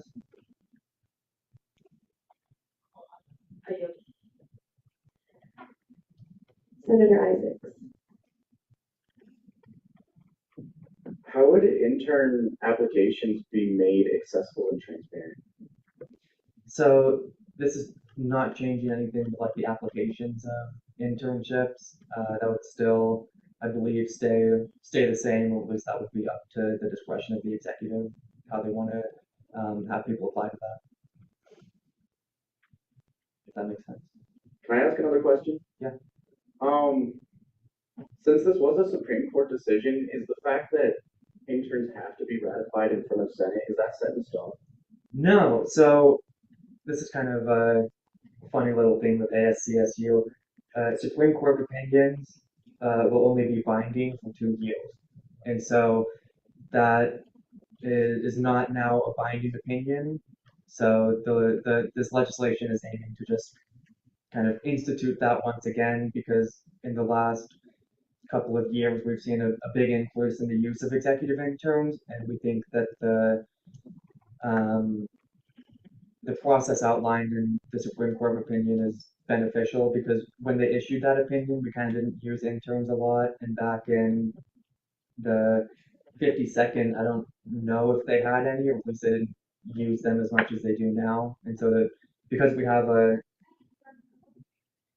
such a use now with executive interns, just to solidify something about how that's going to look is beneficial. I yield my time.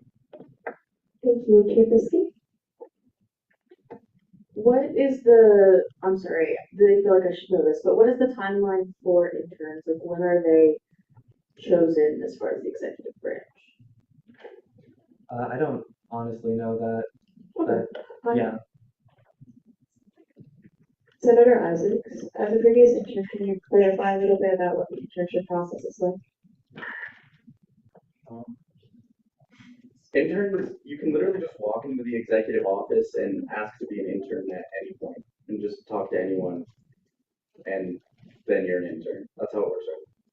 And there's no documentation or anything, which I think would be beneficial. So right now, you just kind of walk in whenever.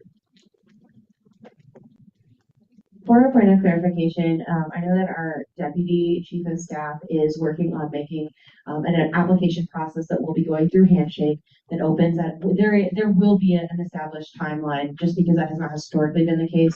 We are moving to have transparent and clear roles set out, and that's like for the benefit and protection of all the parties involved. I don't know that. Cool. Awesome, thank you. Any other questions?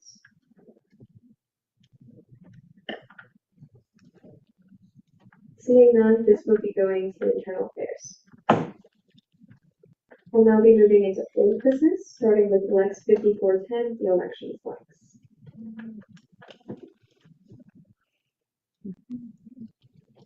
This is the second view. Yes, so just for some clarification for some of our new people, this is in its second read. It's a Lex, so there's through 3 reads.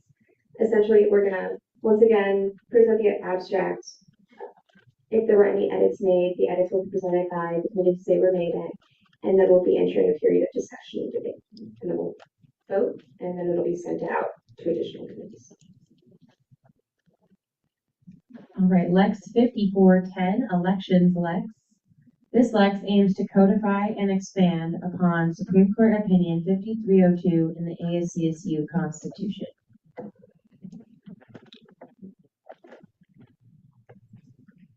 And as there were no edits made, this will be entering a period of discussion and debate by the first responder.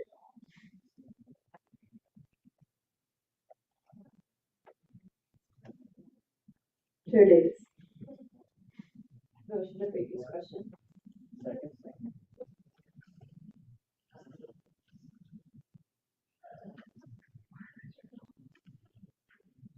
Do I hear any dissent? Sorry, edits were made internal. Yeah. Okay, awesome. Can you present? Yes, discuss what edits yeah, were made? I was poor young and I could not listen at the same time. So, in internal, we, can you scroll up to the abstract, please? Yes, and I can pull up all the edits. Okay, so we changed the abstract to this Lex aims to ensure that changes made to the elections code and referendum. Okay, making sure I'm reading the right one. Yeah. This Lex aims to ensure that changes made to the elections code and referendum have endorsers that have experience and authority of the judicial branch while also maintaining a plurality of opinions and the ability to bring forth potentially unpopular but warranted ideas.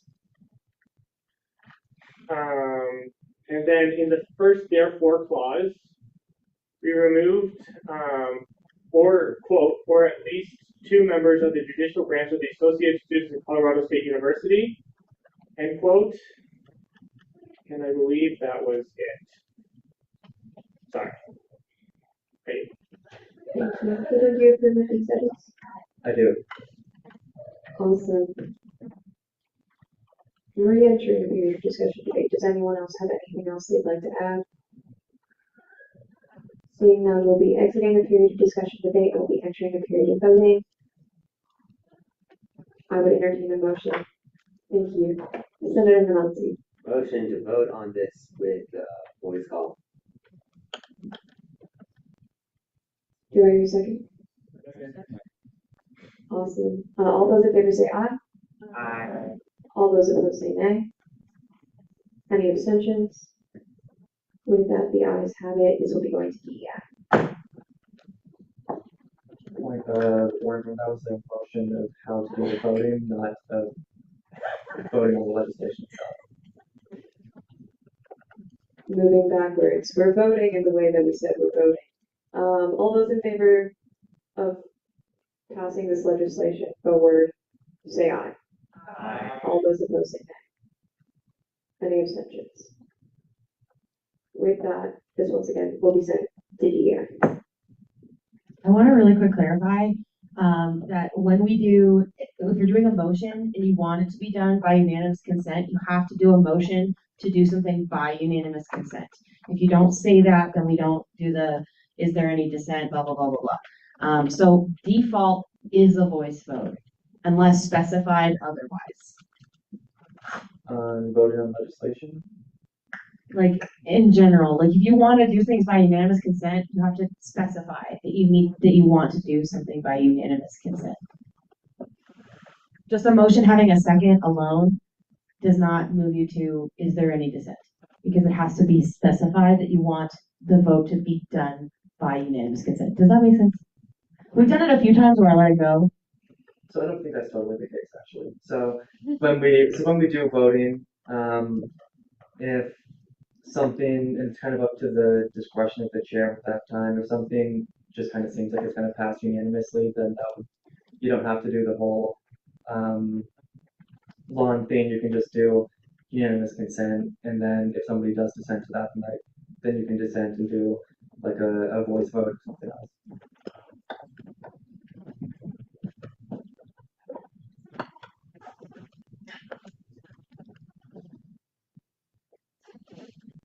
A bit of information. I'm slightly lost. Where did we last end up? We'll be moving into Lex 5401, I think.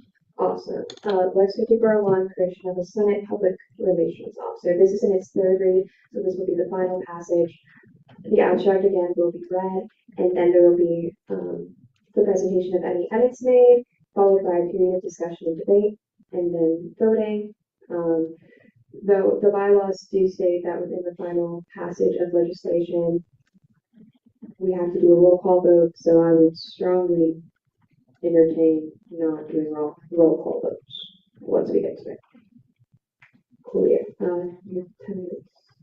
Well, if you have abstract.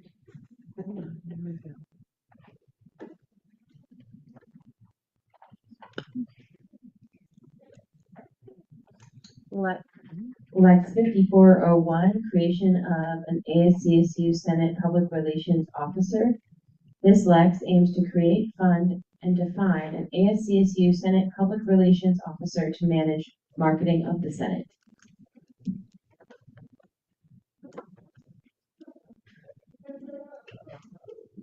Awesome. Did any committees make edits to this piece of legislation?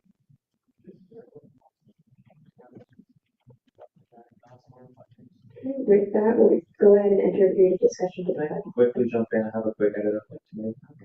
In the abstract, when it says manage marketing of the Senate, can I say public relations as well?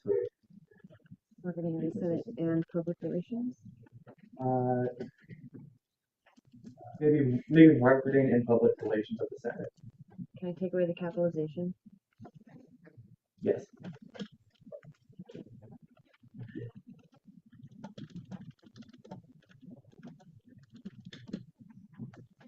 Thank you. Awesome. With that, are we good to enter into discussion at the first phase placard?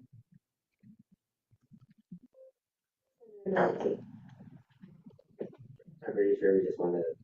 I'm pretty sure we all are fine with having a social person and motion for discussion. Do I hear a second? Second. All those in favor say aye. Aye. All those opposed say nay. Any abstentions?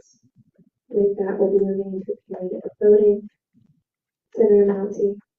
Motion to do this back to back or switching it up on the other. Do I hear any dissent? Hearing none, we'll be voting on this by placard. All those in favor, raise your placard.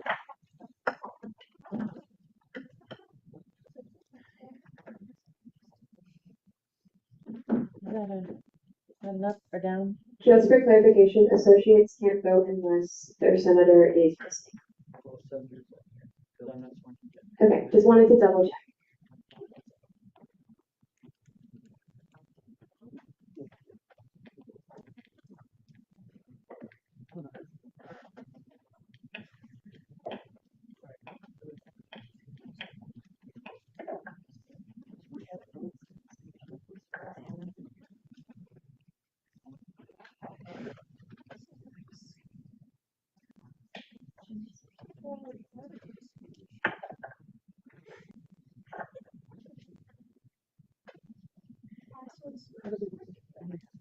last week, so.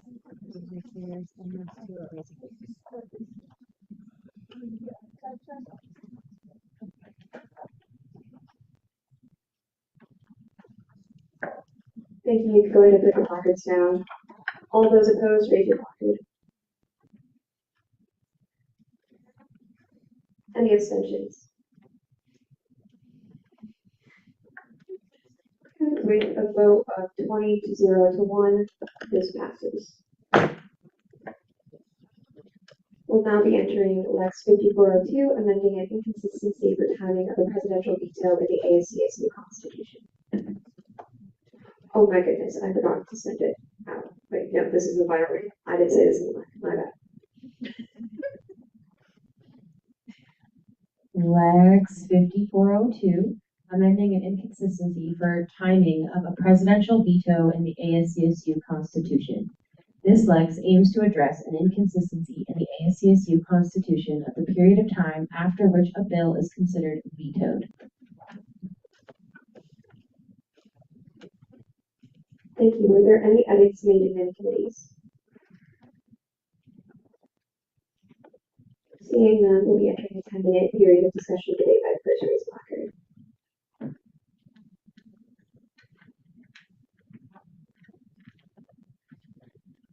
Senator Baldwin.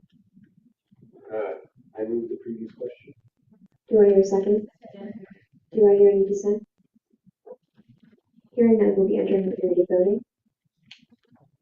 Senator Baldwin.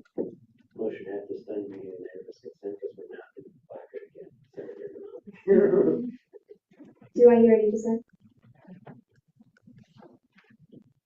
Hearing none, this passes. We'll now be entering Lex 5403, amending a typo in the ASCSU Constitution.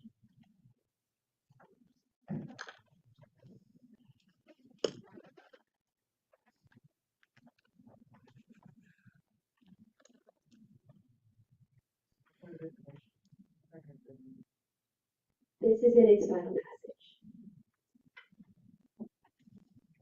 All right, Lex 5403, amending a typo in the ASCSU Constitution. This Lex aims to amend a typo in the ASCSU Constitution. Thank you. Were there any edits made by any of the committees? Seeing none, we'll go ahead and enter a period of discussion and debate by the first raised placard. Chair Miller. Typos, we don't like them. I moved to previous question. Do I hear any dissent? Hearing none, we'll be entering a period of voting. Senator Snyder. Motion to vote on this via voice vote. Second. Also, make sure you talk into the mics. Do I hear any dissent to this motion? Hearing none, we'll go ahead and do this by voice vote. All those in favor say aye. Aye. All those opposed say nay. Any abstentions? With that, the ayes have it and this passes. We'll now be entering Lex 5403, Lex 5404, amending a series of errors in the Constitution.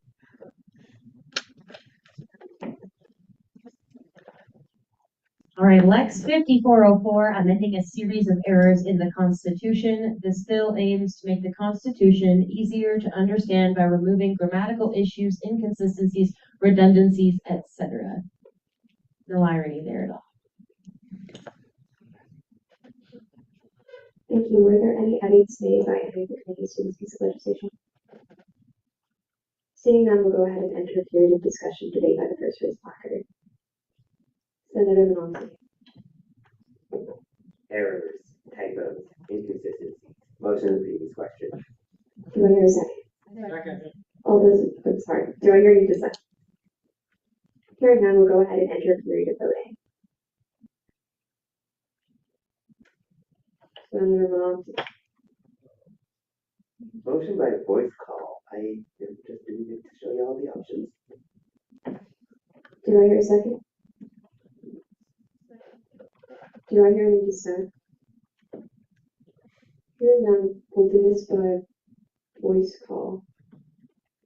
By voice call, do you mean roll call or voice? Voice. Okay, thank you. All those in favor say aye. Aye. All those opposed say nay. Any abstentions? With that, the ayes have it, and it passes. We'll now be moving into Lex 5405, removing an outdated position from the ASCSU Constitution.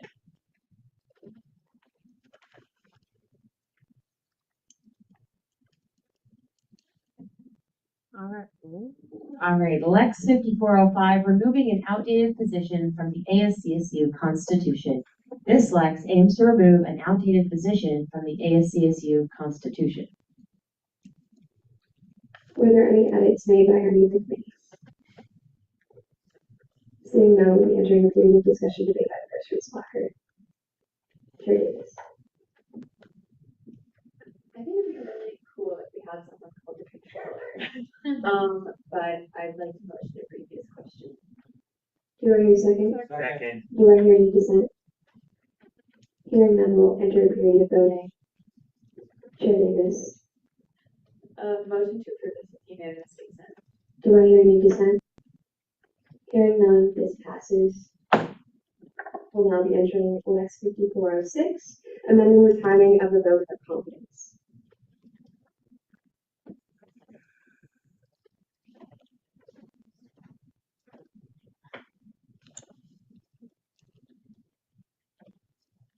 Lex 5406, amending the timing of the vote of confidence. This Lex aims to clarify the timing of the vote of confidence for candidates for the position of Speaker of the Senate for increased transparency, accessibility, and efficient elections. Thank you. Ellie, what edits were made? None, but internal sponsored this. So, with that, we'll go ahead and enter a period of discussion debate by the first read blocker. Senator Manozzi. Elections are hard and they cost a lot of money. So it would be good to actually have us, know if we're actually going to be on the ticket or not. And with that, motion the previous question. Do I hear a second? Second. Do I hear any dissent? With that, we'll go ahead and enter a period of voting.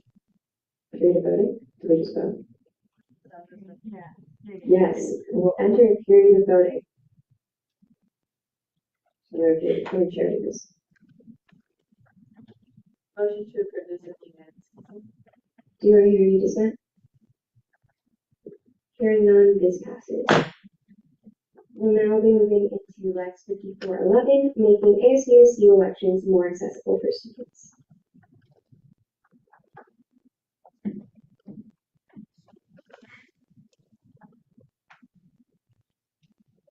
Lex 5411, making ASCSU elections more accessible for students. This Lex aims to make ASCSU and its resources more accessible and available to the students of Colorado State University by amending the requirements for a ballot referendum.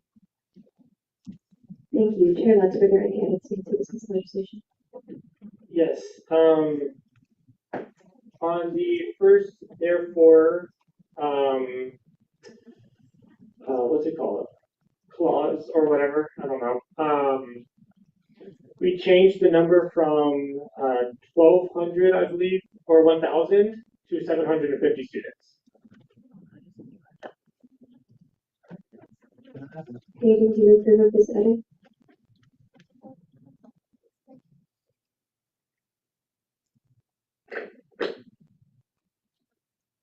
Can I ask what why that decision was made? There was just concern that since ASCSU already has such low voter turnout, that lowering it to a number, I don't remember, there was some percentage used that I can't remember because it's Wednesday night. But there was concerns that it was just still too high. And we wanted to lower it to just make sure to give students the best shot that they could at getting on the ballot.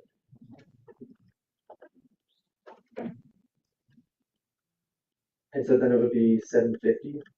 Correct. Okay, I accept that. Chair Miller? I was just gonna restate, why we made that edit in my committee, was because, there's no time constraint in which you have to get those signatures. So you can start as early or as late as you want to. And so it's just to make sure that it's an issue that the students care about. But it's like not unattainable. I think if anyone wants clarification further, I can. Can you clarify what your edit was? We edited the number of students to 2,000. No, not 2,000, 1,000 students. Yes. Okay, awesome, thank you. But as it's currently reflected, it's 750, right? Yeah, I think the edit down to 1,000 happened before the edit to 750. But there is a thing here. Yes, I forgot about that. It was 750 students or 33% of the members of ASCSU. 30. The math ain't mathin'. What do you mean? So technically, members rather than officials is all the student population. So 33% of 34,000 roughly. This was meant to be, I guess, officials of ASCSU. Do we want to do that? No, I don't have that.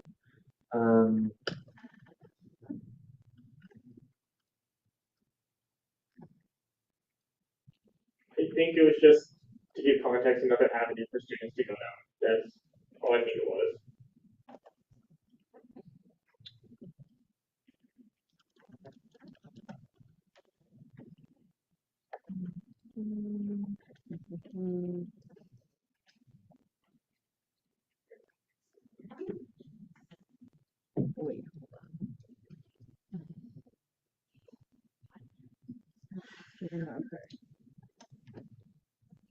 Before the edit was made to 750, what was it before? Do you remember it all?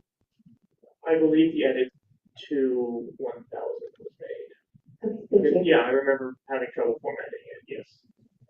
Awesome, thank you. So just for clarification, you accept the edit of 750 students and reject the edit of 33% of members of ASCSU. Yes, that is correct. Okay. Were any other edits made to this piece of legislation? Awesome. With that, we'll go ahead and end your period of discussion and debate by the first raise placard. Senator McGraw. Hi, how's it going, y'all? So, I experienced some level of concern with 750 students, although I was the one who drove it down to that point. I struggle with the idea that we do not get very good voter turnout to begin with.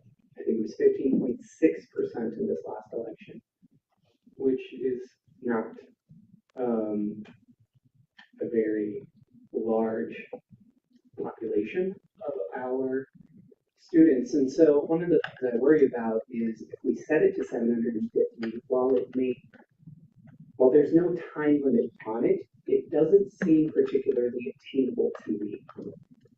Previously during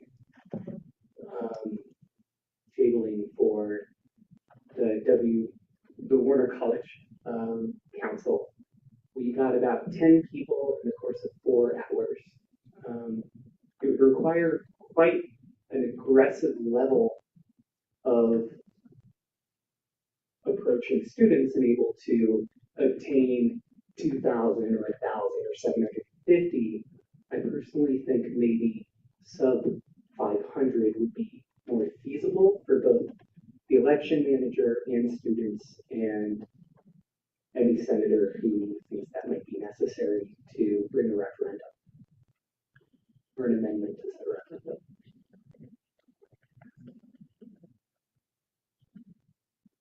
Awesome, thank you. anyone else have any points of discussion or debate?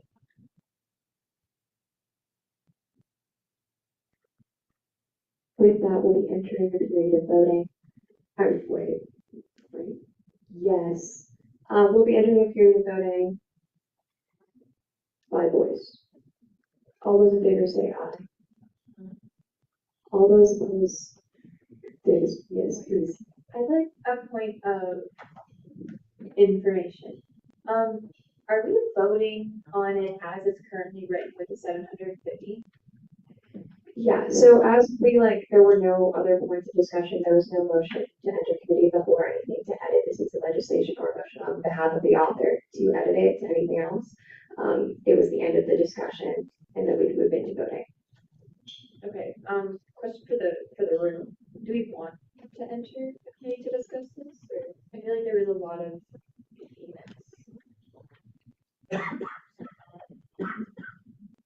okay, motion to enter committee of the whole. Do I hear a second? Requires a 2/3 vote, just so you know. Do I hear any dissent? With that, we'll be entering a period of committee of the whole. So the context for new people, committee of the whole. You probably haven't been to a committee yet either. Essentially, what I'm gonna have us do is talk on the mics to each other nicely, and if it gets wild, then we're gonna have a speakers list, if that makes sense. So no placards, just be nice to each other. Hey besties, I have a question. So we removed the 33% of members of ASCSU. Why did we add that in there, and then why was it removed? I just want to hear people's thought process. The reason that it was removed, correct me if I'm wrong, is because the 33% of ASCSU members, as reflected currently, would be all students, and that's just not the same number. Sorry, I should clarify. Why was it removed completely instead of changing it to? The author rejected the edit. I just want to know the thought process. That's all. Okay, I can speak to that a little bit. Yeah. Why we have, to my knowledge, why we have a process of having an initiative put on the ballot by students to be voted on is essentially if ASCSU isn't taking the actions that students want to see, that students would have an avenue to affect change without us. And so this is something that hasn't been done in like 2 decades. It's been a long time since this has happened. And some of that is because it's so high. But if we had people, at least my thought with it, if we had ASCSU officials like the Senate putting something onto the ballot like that, we might as well just do it as the Senate and make that edit ourselves without doing that. So the idea behind an initiative is to have the students be able to have their voices heard by us. Okay, and then can I have someone from that committee that put that edit on explain why they put that edit on? Yeah, so really the reason we put that on is because we were considering the membership clause, and the membership clause, while not totally explicit, does state that we are looking at somebody who holds office. And somebody who holds office, being a member of ASCSU, implies that they are a member of Senate, judicial, or executive, was my interpretation of it. That's open for argument, of course. So can I speak to that quickly? Absolutely. Okay. So, 1 second.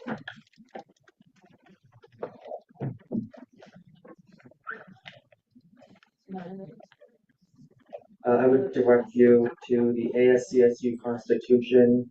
This is section 103, the membership clause, subsection A.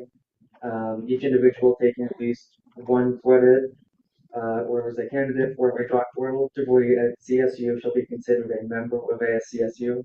So that's just the language used in the Constitution. Basically, it means students.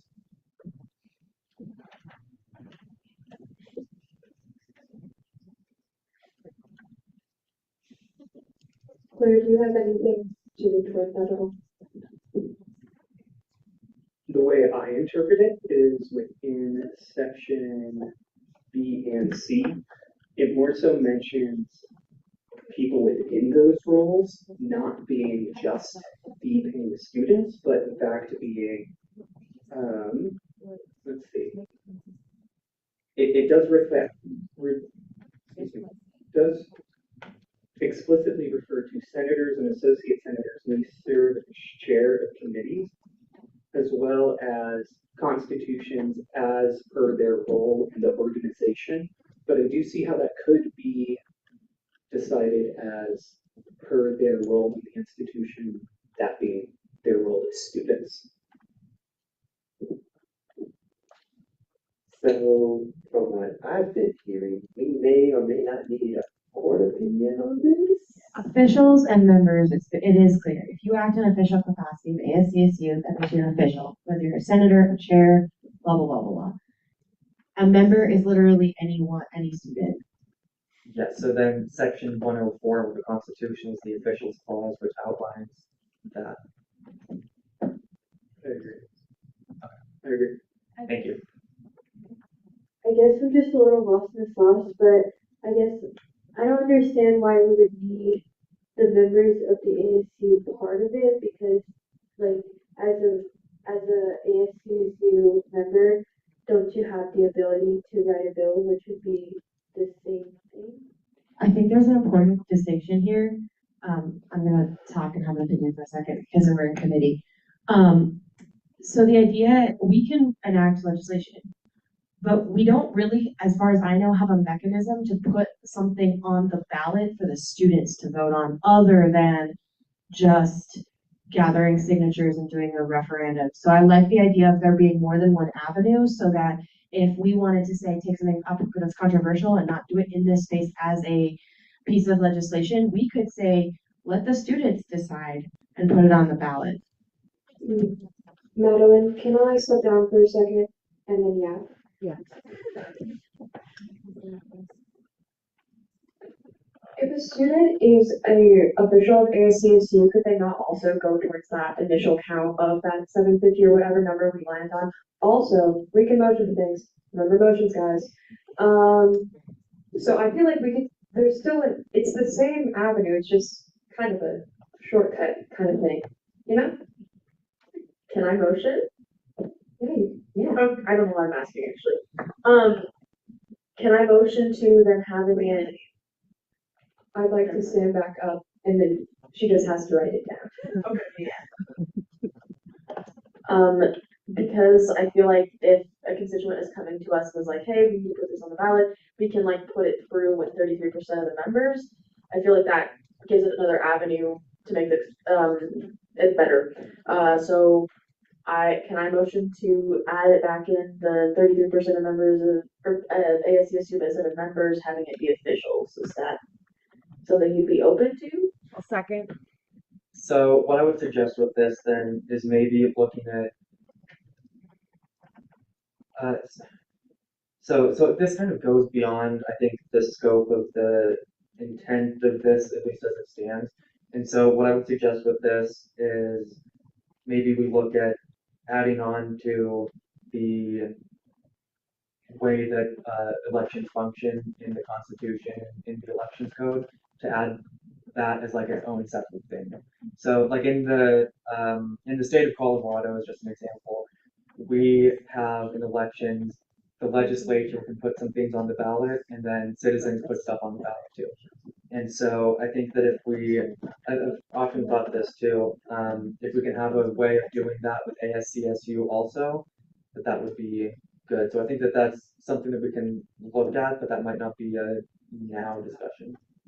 That just brought up another thing in my mind. Do we need the approval of an elections manager since we're changing election stuff? Because I know we don't have one right now. So I know I don't know if that's murky water or if that's just. So this is an edit to the Constitution, not the elections code. I guess that if somebody wants to submit an opinion to the Supreme Court about this, they can. But the way I see the opinion that they had about that is that that's what edits to the elections code, not the Constitution. Okay. Because I was just remembering last year how we had that whole thing. So okay. That makes sense. Going back for a hot second before we get a little too convoluted, there was a motion made, and we're gonna vote on it. We're gonna do it by voice vote. All those in, can you repeat your motion actually? Yes. Okay, yeah. The motion was to add, the 33%, of members of ASCSU back in, but instead of members having to be officials. But was that rejected by the author though? Do you have author rights? So, yes, just because I would like to look at, I think that is an edit that would be more complicated and in-depth than just a quick sentence at the end of that clause, if that makes sense. Sure, Okay. yeah. So we can look at that then. Okay.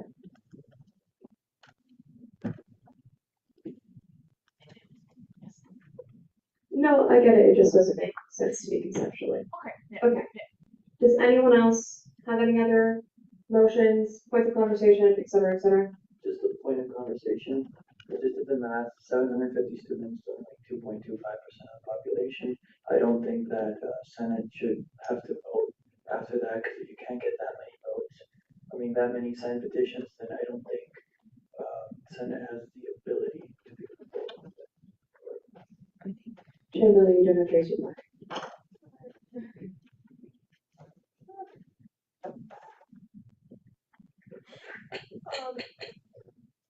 Only like what percentage of the student body voted in the last election? That can all be found in the whereas clauses of this legislation.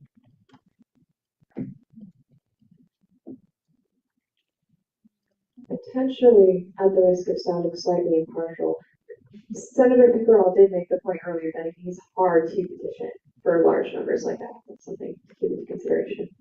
And I will tack onto that. I think it's important that we maybe scale with the actual votership that we received this last year with 11.12%. So 11.12% of what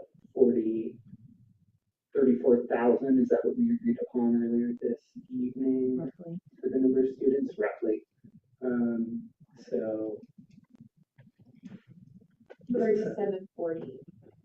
The way the city and the state of Colorado does it is by a percentage of the last voter turnout. So I believe for the city of Fort Collins, if you want to change put an ordinance change on the ballot, you have to collect, depending on the type of election, it's general election this year, so it's 10% of the voter turnout of the previous election. So maybe that's something to consider, just to throw that out there, 10% of the previous election's voter turnout. Okay, I'm not a math major, so please make sure I'm doing the math right. But that looks like 321-ish, about, would be 10% of the last voter turnout. Sounds about right. Maybe we could round that off to 333. I will just add quickly, I would not accept an edit like that because we've had big fluctuations in the amount of students who vote in the elections. And so back in 2022, I think, we had only one presidential candidate. And so we had like 5% of students vote. And so that would make it so that in the next election, you would need not a lot of student support to be able to get something on the ballot. So I'd like that, A, just to be consistent, but B, to have it so that anybody who wants to have something on the ballot just knows the amount that they have to get to and not having to go down this whole issue of, well, how many students voted in that election? How many do I actually need? And all of these kind of complications that we would hit with that. Would you put it at 10% of the last student voting population? No, I would like that to be a specified amount of signatures you would need. Hi, good. I was just wondering if the number is lower to reflect what's already happening in like government, wouldn't that make it more accessible and then more students would be able to utilize this process, even if it is something that we have to update in the future? We have processes for that. I would say that in that in the scenario that Hayden Taylor did bring up with the 5% election Mississippi in 2021. I will also say that there are some things like external circumstances that we should also take into account when it comes to that sort of numerical percentage turning out. Because the year 2021, the COVID, we all remember COVID. So that could also impact election turnout. So I understand where Speaker Taylor is coming from with the concern of like not having a defined number, but I also do understand why it would be arduous for the not accurately representing the voting population that does have an interest in policy. So maybe some sort of middle compromise there could work. I will add on to that quickly if I may. We can always amend things in the future as well. And so if we do make an edit like this to the Constitution and then a couple of years goes by and we think, okay, this just isn't doing what it was intended to do, we can always go back and edit that. Would you be willing to meet in the middle over here? Great. So, because you put like 750, then we calculated 330. What about 500? Would that be like a number that everyone could kind of agree with and can be changed in the future? I would like not to go too low with this, and that's because of two things. One, we have the way it is now is 10% of all students, which is a lot. And so I don't want to have a huge shock to the system by having that suddenly be such a low amount that you need to get something onto the ballot. And just kind of maybe do that in maybe a couple of steps if that's what it ends up being. And second, the idea behind this was to find an amount that you would need that would be difficult and challenging to get to, so that not just anybody who has a couple of friends that they can talk to can go and just put something onto the ballot, but easy enough that it can actually be done. I think that we all think that 10% of all students is simply not possible. So. We have a speaking list now. May I ask, what was the original figure you put on this document while you were writing? When it was like conceptual, like what is the purpose of it being specifically 750 rather than reflecting the like votership turnout? If there is a solid 500 option. Can you? I don't know if I totally. Does this like specific figure of 750 have a pertinence outside of it just being 750? No.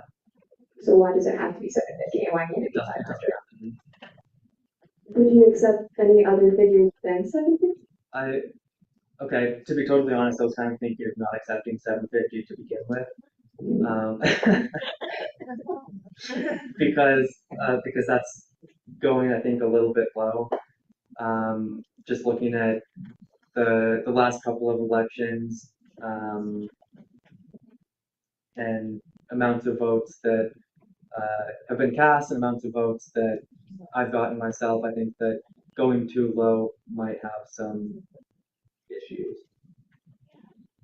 And like I said, if we do something and then it's still not to the place that we want it to be, we can always edit that again at some point.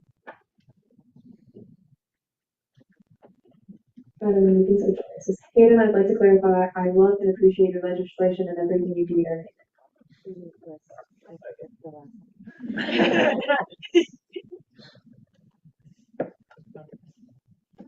Okay, we do have a speakers list now, and we've done speakers list and we've reviewed the whole before, and I would like to clarify motions. We like motions. I want to see motions if we're making motions. Additionally, if a lot of other people are making the same point that you're trying to make, you can yield. Okay, with that, Chair Davis. I'm going to be making a generalization here, and this is based on my personal experience at CSU. The majority of people who care about ASCSU are ASCSU members and officials, people who spend time in this office. I hate to say it, but a lot of people don't really care what goes on in the elections. Everyone I talk to is like, who am I voting for? And I'm like, you're voting for this. That being said, I think that 750 is a lot to ask in the first place, and that making it more, even 10% of the voting student population is a lot to ask. Nobody I think that you're overestimating people's willingness to want to put something on the ballot that bad. A lot of people don't even, I didn't even know that students could put something on the ballot until like 20 minutes ago. And so I think that if you're going to ask for a higher number, you have to make it more obvious that this is something students can do and should want to do. And I don't think that's going to happen just based off of the population of students here at CSU. So I would like to motion, and then go back to everyone else's speakers list. But I'd like to motion to make it 500. Do I hear a second to this motion? Do I hear any dissent? Hearing none, this motion passes. Do you read it? Well, I mean, my final accepting or rejecting of edits will probably go out of committee of the whole. Yeah, I was just making sure for right now, so as a committee, so for right now. I mean, I'm still thinking of not accepting that, yeah. Okay, awesome. Do you have any other questions? No, sorry, I yield. Awesome, thank you. Senator Monti. Hey, so I actually also have a motion. We're getting motions on motions. But to preface this motion, I will say I do agree with Day. It is a lot to ask. And a lot of students who are intrigued in ASCSU are already in ASCSU. With that being said, I do think it still is possible. And basically, my motion is going to be a sort of fun little compromise.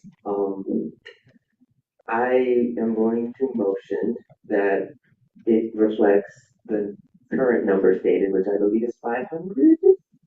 Yeah, 500 or 5% of the voting population of the last ASCSU election, whichever number is higher, to make that be like a clear specification. Can you elaborate on why that 5%?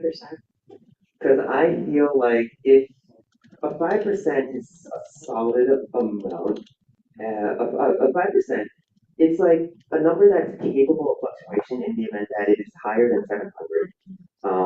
But it's also a number that's capable of fluctuating lower than the 750. So just taking into account those big surges that we may have in future years, or taking into account those small numerical years.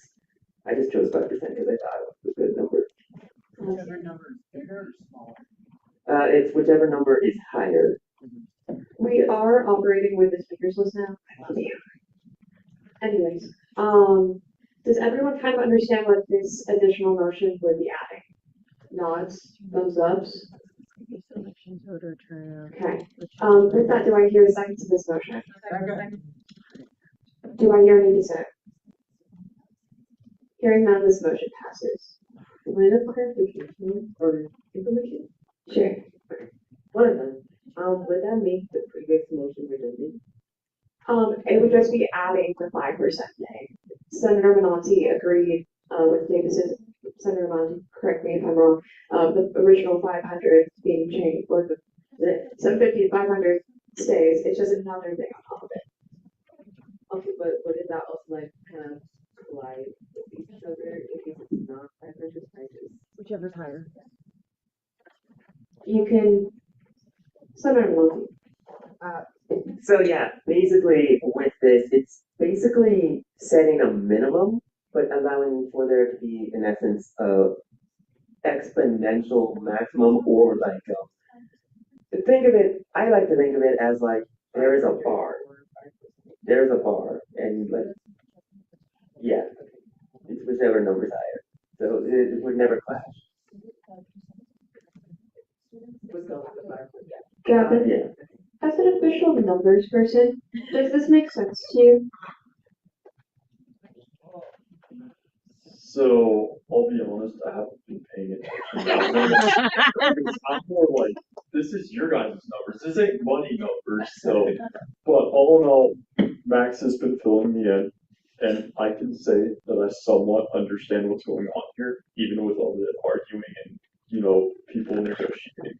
I can somewhat understand. Okay, thank you, Gavin. We appreciate you a lot. My question was answered, by the way. Okay, I think I'm just slightly confused. So it's either the 500 or if the population If the percentage of the student turnout it was higher than the 500, then you go with that number. Oh, okay, cool, yeah. Do you? I yield. Awesome. Miss Madeline Camberg. I appoint Fiona as the parliamentarian right now.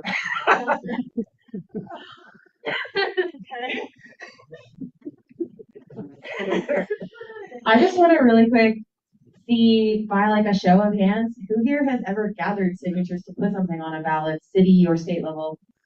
Okay, a handful of people. Hayden, I noticed your hand wasn't up. I just want you to know, like, it's really, really hard even when it's something easy. Even U+2, which was an easy task, no objections. It could take a whole afternoon. I gathered like a few hundred signatures and it took me like all summer. So I just think I think that you want it to be hard. I think you want it to be hard and your heart's in the right place. But I think it's unrealistic out in the real world and it's unrealistic in this space. I yield.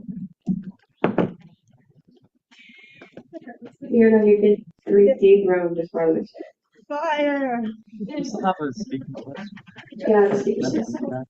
I was gonna ask if you had a response. That was a pretty direct. Am I allowed to? Yeah, I'm running the committee. Good point.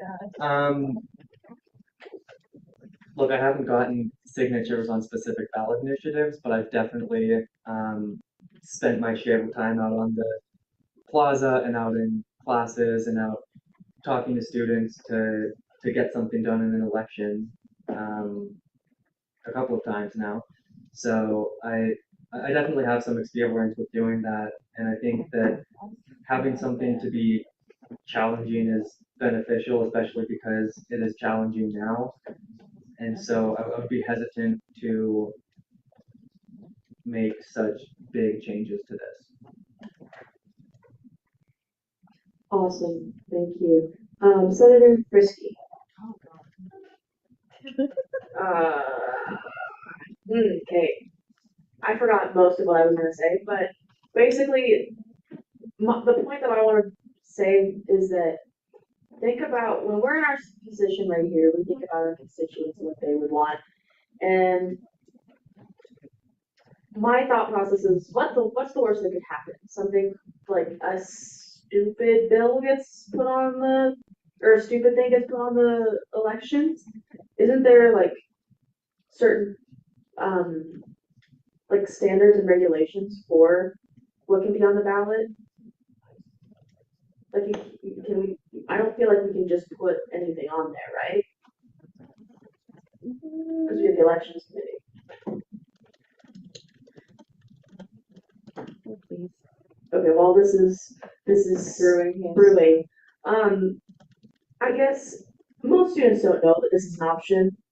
Like, we would have to, I think, advertise this and be like, you need to get 750 signatures in order to do this, or you need to get 500 signatures, which will fall to the social media verse probably. And I don't see very many people wanting to take up the charge of that, as Senator Davis said. And so thinking for my constituents, I don't think they really care if the number's that high. I think they would rather it be lower and more accessible. And I think that everyone has to like look at your own constituents and think, what would they want? That's it. I just realized this might be very confusing for our freshman first year senators. Can you explain the benefit of why we have ballot initiatives and why we have like just normal legislation? Yeah, so the Senate, obviously, the job that we have is passing legislation. And we have this as kind of a plan B in case students want to see something and ASCSU just won't budge. And so we have this in place as a way that students can enact the change that they see fit without us if we, the Senate and ASCSU, don't want to do that change.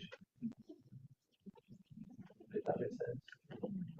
Again, this is something that hasn't happened much in the past. It's been 2 decades since we had something on the ballot at all. So Oh, I guess. But that's not even an idea. Did I build my time? I don't remember. It doesn't matter. Do you want more time? I'm just gonna point out what's on the board. Because I feel like that's a pretty good safeguard. But I'm gonna yield now. I don't want to talk anymore. Awesome, thank you. Senator Yankowski. Hayden, I love and appreciate you so much. I actually spoke with my college council members tonight about this, and when I was in committee last week, I said that 1,000 seemed attainable, and when speaking to the members of my college council, none of them agreed with that. Not a single one of them said 1,000 was attainable. I think they would even argue that 750 is not attainable, 500 is not attainable. And as someone who, again, like Claire said, has tabled for college council, 4 hours, 10 people, I can't even get people to show up to my meetings. I can't get people to read my emails. So I think you want it to be difficult, but it is already difficult having that many signatures you need. And so I'm not going to make a motion because I'm very public speaking to begin with. But I just want to put it out there that the constituents that I represent would not appreciate the barrier and inaccessible nature of this. So, yeah, that's been good.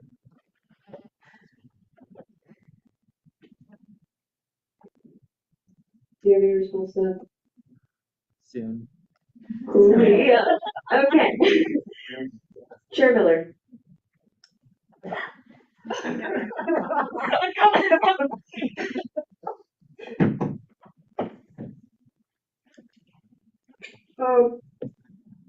I just wanted to say that I see people with clipboards and a paper, and I walk away. Getting signatures is hard. I yield. Thank you. Senator or Associate? Neither. I haven't been sworn in, but Senator. Member of the student body again. Let's go. That works. I just did the calculations for using 2022. 5% would be 233 students. That would be less than 500. So you need 500 students to sign the petition. Also, almost everything was said, so I yield to redundancy. So yeah, that's about it.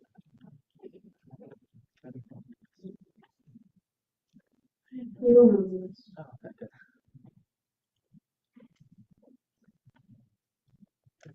Senator Monty. Hi. So, yeah, I understand the numericalness of this, wanting it to be high and difficult. Again, a lot of people have already said that, I've echoed that. But also, generally speaking, on campus, student engagement is not the best. Like, amongst CRCs, amongst, like, clubs, amongst, like, various different positions within ASCSU, and like ASCSU, like even within the university itself. Like I can tell you as someone who is an unofficial official of a club, it's funny, it's funky, it's weird. I'll get into it later after Senate. Is that student engagement is like really difficult and really only happens like during the involvement fair, and then after that we just go dead silent. It's a trickle. It's like we don't exist. But then also being a person who ran in an election as well, student engagement is very difficult as well because most students are just like, oh, I didn't even know this is happening. I didn't even know what y'all do. It's also a situation of like students just generally aren't engaged. As also someone who works at CRC, because it's also very hard to get students who may or may not identify with CRC also engaged in it because there's also those fears and whatnot. So I think there's a lot of hard to get engagement from students to begin with. That's already a big hurdle that may or may not be thought of during this. Okay, this might sound a little crazy, but I'm gonna entertain. Wait, we're talking a lot of circles, and I think it'd be easier if we just talked on the mics again for a little bit. If y'all are okay with that, we'll do a voice vote on that right now. All those in favor say aye. Aye. All those opposed say nay. Any abstentions? With that, this passes. Y'all can freely talk on the mics again. Okay, I just wanted to add on to what Enoch was saying and put it a little bit into even more perspective. So for context, I'm an RA and that's about 30 something students in my hall, I believe. I have emailed them. I have sent them Teams chats. I have stopped them in the hallways. I have knocked on their doors at unholy hours of the night. And I still have 2 kids who have yet to fill out their survey. Like, there's not, like, I do so much work to do it, and they will ghost you. And that's just how life is. So, like, you can be the most annoying person on planet Earth, which at times this position makes me feel like I am, and they will still ignore you. And so I think, like, just thinking about that on a small scale, I'm like, if I was a student trying to make change and I was not affiliated with ASCSU, one, that's already intimidating. 2, I have to get so many signatures, yet I'm the most annoying person on the world, and I still can't get anyone. Like, I don't know. I think I guess I'm running in circles and making an echo chamber here by saying that, like, it's already unobtainable. I can think of my constituents too as, like, a part of the Student Disability Center. I realistically do not see someone who utilizes Disability Center service being able to sit on the plaza for like 8 hours and get only 2 signatures and still feel empowered to keep doing it. I don't like running in circles because I feel like I'm already restating what everything is saying, so I'm just gonna, yeah. I have a question for the Senate. So are we comfortable with what's currently written? I'd like to make a motion. Yes. I'd like the motion to take the number from 500 down to 200 or 5% of previous election voter turnout, whichever number came first. Comes first. Can you restate? If we have, So you want to drop 500 to what? if 5% of the student population, 200, I want to drop that to 200, and if 5% of the population is 199 people, it would be 199 people. If it was 3,000 people, it would be 500 or 200. So the lower, whichever is So lower. higher. Yeah. Yeah. Do I hear a second to that motion? We're gonna go ahead and do this by voice vote. Those in favor say aye. Aye. All those opposed say nay. Any abstentions? With that, this motion passes. Point of clarification, right over here. Yeah. For a signed petition, I'm not really sure how you're supposed to do it. Does this mean that someone's gonna be outside getting signatures, or can it be done online? What's the actual way to do this? Because if you're trying to get more than 500 signatures outside, I'm also part of college council, and I know the impossibility to get people to come. So, I just wanted to know what do you do that, or go for doing that? Yeah, that's about it. I guess can I ask if there's any specificity about how? Yes, so you have to go, the elections committee has to approve your petition, so they have a whole way, it's a whole process, but yeah, you have to have physical proof, similar to how it's done at the city and state level. The actual like document itself has to get approved, and then you have to have the verification has to be there, so it's like student, their signature, their student ID number, and yeah, it's basically sanctioned by the elections committee. So can this be done online? Is what you're saying? It can be, right? Because all of that can be done online. I believe it has to be paper, but I will double check. Okay, thank you. Yeah, are you gonna accept that? You be honest. No. Okay, wait, I'd like to make a new motion with conditions. Is that allowed? Sure. Okay. What if we motion to table this until next week and Hayden had to go out and get as many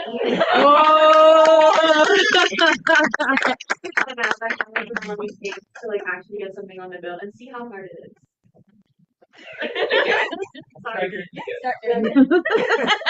Can I ask for a condition of reminding Hayden that you still appreciate him?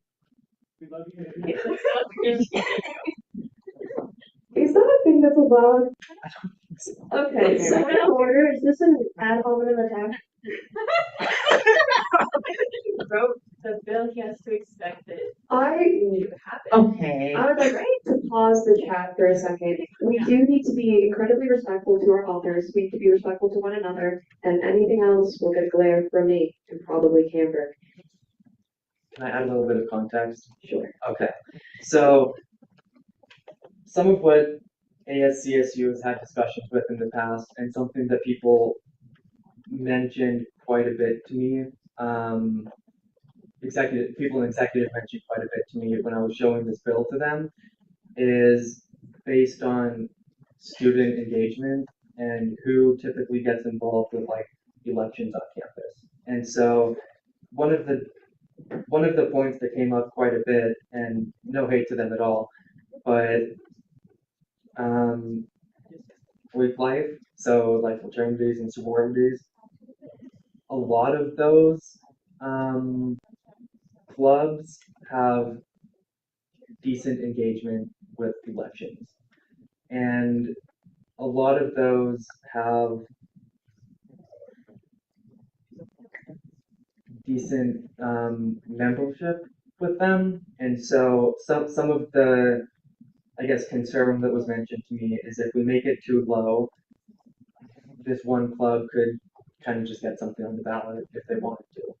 And I guess I have an issue with that. I don't think that, one group of people and some of their buddies should be able to get something on the ballot, but I think that students who take initiative and get involved should be able to put something on the ballot.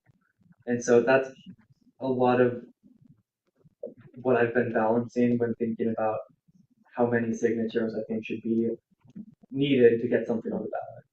That's my bit of context I would add to this. I want to point out that putting something on the ballot isn't the same as passing it. Putting it to the voters, I think, is the most democratic thing. I feel like it shouldn't be a question of does it need to be difficult. I think the question should be, can we make it easy? Can we make it attainable? Because if an engaged fraternity or sorority or a Ram Country Dance Club or anyone who's willing to put in the work, I think is fair to have them go through the same democratic process that's available to everyone, as long as we're making it an even playing field that anyone who has a meaningful, not even meaningful, anyone who wants to be able to put something on the ballot should be able to bring it if they are willing to put in the work. Just going back a second, does everyone understand Hayden's counter? Nods. Awesome. Can I quickly just get a gauge of what we all think of this? Quick show of hands. Who would vote against this piece of legislation if it was 750? Okay, thank you. I move to exit committee of the whole with unanimous consent. Do I hear any dissent?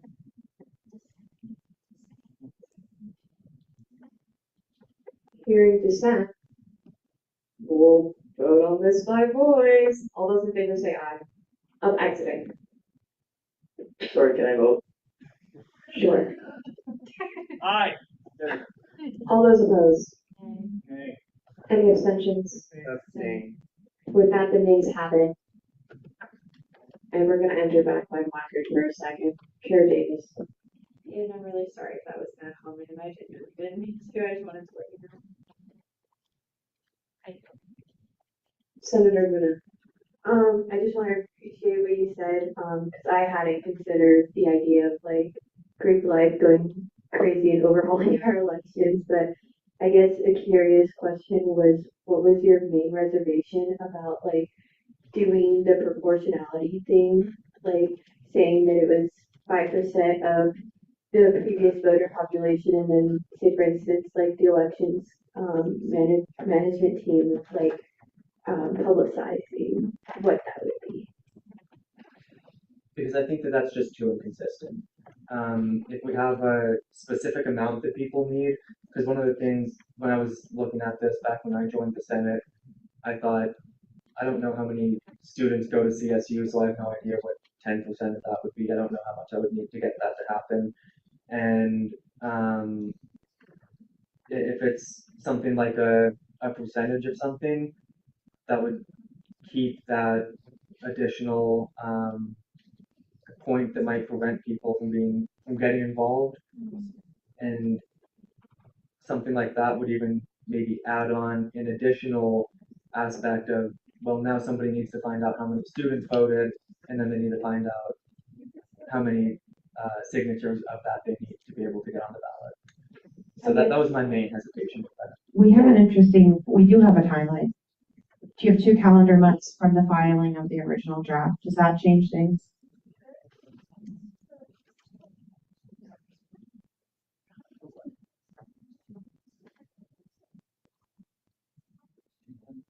Wait, no, I appreciate your comments, and I guess like the greater concern that I'm seeing in the general discourse that we've had so far is that there's not public information about elections, like period. Like, does elections management team, like, what are they called? Is that? I know there's Committee. the elections committee. There we go. Like, do they have a social media? Do we like talk with students? Like, I feel like a lot of the issues that we've discussed in this conversation, and also a lot of the bills that we had, Alexis this semester so far, and also last semester, with like a lot of inconsistencies that I feel like would have been remedied if like the elections committee had contact with the student body, if that makes sense. I'll add quickly, a lot of this seems like good discussions that we should be having with ASCSU's judicial branch as they begin to look at selecting an elections manager and an elections committee. I believe it was announced tonight that application just opened. So it seems like an excellent time to be kind of having that discussion with judicial. Can y'all scroll up to the sponsors and endorsers before I start speaking and making myself seem like a fool? All right. Just a reminder, we aren't using the speakers list again. I'm sorry if I didn't make that clear enough. All right. Yeah. But if you, yeah, we're just gonna go with the speakers list now. Good. All right, then I'll just say it from there. Senator Young. It's me again. I think this is the most I've spoken in years. I have so many thoughts. If your main concern, okay, 2 things. If one of your main concerns is that you don't want fraternity, sorority life to kind of overhaul and be like, oh, I have 100 people I know, I can get it on the ballot or whatnot. I think that that's still taking, like, it's not taking into account we have smaller groups of people. We have individuals who might want to see a change, and for those smaller groups and those individuals, it's extremely difficult to say, oh, well, if I want to go ahead and do this, I'm being compared to a large mass of people, if that makes sense. So by saying we don't want a large group of people to just, put something on the ballot that keeps individuals and smaller groups from wanting to put stuff on the ballot, which I think is a barrier. It's really inaccessible. And then my second bit of information is if you're trying to make this more difficult to obtain, I think saying that someone can't look up how many students CSU has and that they'll do 10% of that, if that's an issue for someone putting something on the ballot, then maybe they shouldn't be putting something on the ballot, if that makes sense. So if you think that that's a barrier, or that's something that's making things complicated for people, I can just Google how many students are in CSU, do 10% of that, and say, okay, I need that many signatures. So I'll yield. Thank you, Senator Buckner. Well, I just feel like everything I was gonna say has been said, but just essentially, I feel like having the percentage is a lot more feasible than having like a specific number, because like, kind of said, like in multiple times, it's just that, sorry, we get a different freshman population each year, so I feel like it should attain to that as well versus just having a specific number. I completely understand like the frat and just freak life just overhauling. Yeah, I'm just gonna like reuse that word. Yeah, it was good. I understand that, but at the same time, I feel like if you put it on the sense of percentage versus a number, it kind of groups CSU more versus just like, how do I say this? Okay. Just saying like, for example, like there's 200 members in one frat. They could just be like, oh, I found 200 people. I could just go there versus like a percentage. You know, like just saying a percentage, you could like get that throughout CSU. And just like, in addition, yeah, I'm just gonna like. Is there a stipulation we could put so that it isn't 200 people from the same organization?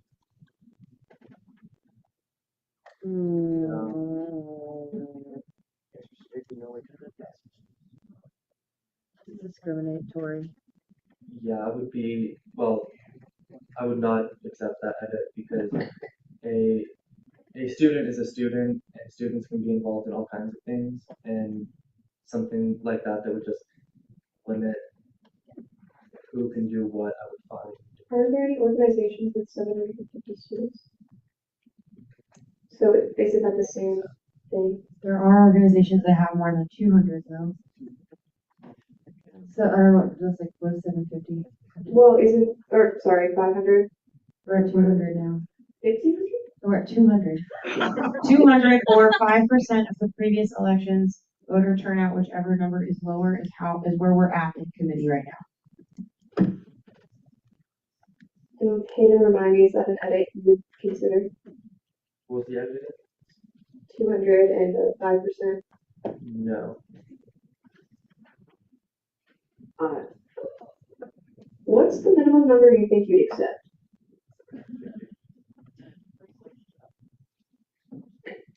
I'm kind of between 1,000 and 750. Hello.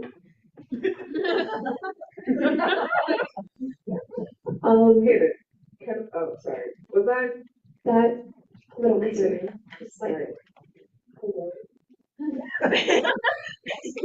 I appreciate you as a speaker, but I strongly believe that it's something.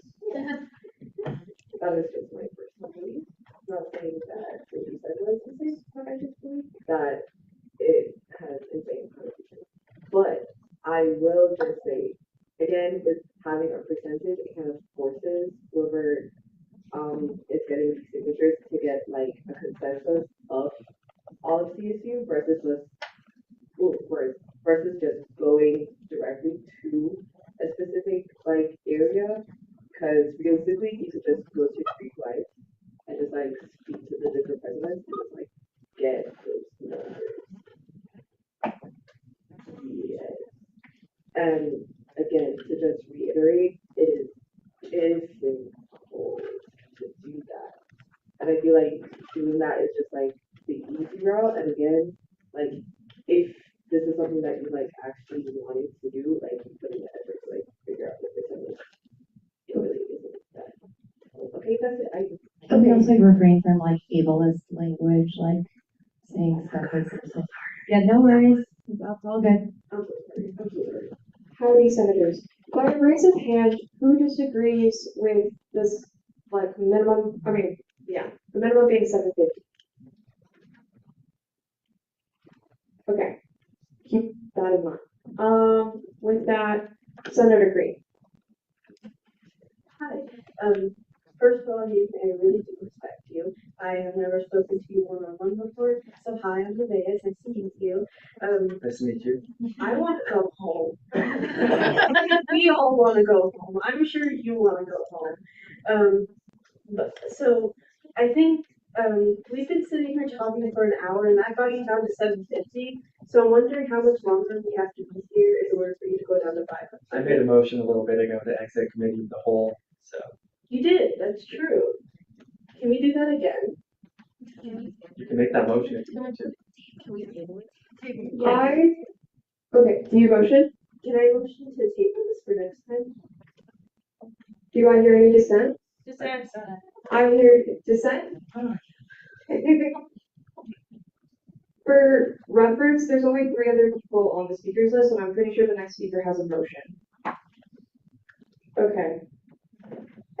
Either way, voice vote. All those in favor of exiting say aye. All those opposed say nay.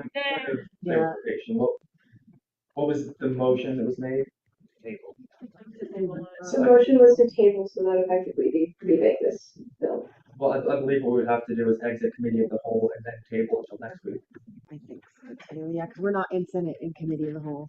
Yeah, Okay, Senate is- so when I corrected myself, I didn't have to. That's cool. Do I hear a motion of exiting committee of the whole? Chair Bisky. I motion to exit committee of the whole. Second. All those in favor say aye. Aye. All those opposed say nay.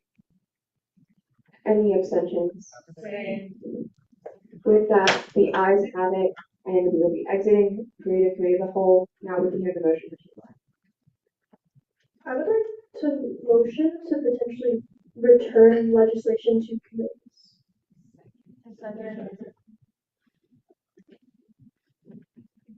Madam Parliamentarian, how does that work? Or Mr. Speaker Taylor?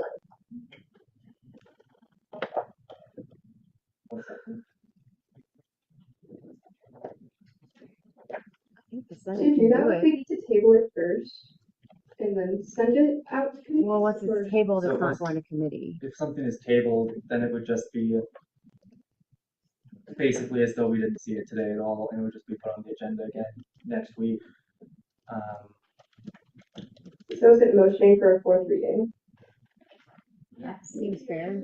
I don't see anything why we wouldn't be able to do that. So you're going to the planning I believe so, yes. To what? You're motioning for a fourth reading. I would like to motion for a fourth reading. With the condition of it being sent back to different committees. With the condition of it being sent back to committees. Okay. And we're gonna, is it legal? Can making a second. It's not, okay. Madam Parliamentarian, can you remind us of how long is on the confidence clock? Okay, we have 4 minutes and 35 seconds on the confidence clock. While I don't recall ever reading anything about it going to another set of committee. In parliament procedure, I don't see any reason why we couldn't move this legislation off of business and back into committee, or table it, or do whatever with it. As long as the Senate is voting on it, I don't see any reason why that's not. With the thumbs up of my favorite advisor and through the take of the parliamentarian, Hayden, would you be willing to accept this for now, or no? Let me check something. I have a point of general inquiry while this is being done. Could we possibly get a little clock that has for the confidence clock so we can all see it? I'll talk to Mr. Grant Kelly about our discretionary. Baller. Point of information, if we run out of time on the confidence clock, does this just not count? What do you mean? As like a bill read? Point of clarification, we basically just finish what we do with this and then just ending roll call and go home. Okay, awesome, thank you. Easier to get to it from my email. We have new bylaws. So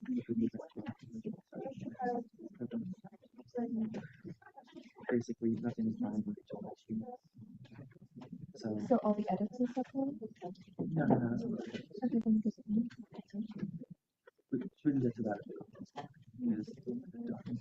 Oh, you're. Okay, but what about the reading? So I thought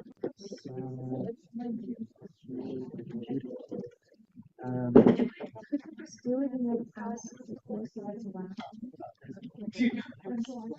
Why wouldn't it be allowed? So I think I saw something in the bylaws that said that legislation could be suspended to the same committee. Can't I And so just that make the call potentially to someone But that then- just complain about me? Okay, but then why couldn't, has this gone to every committee?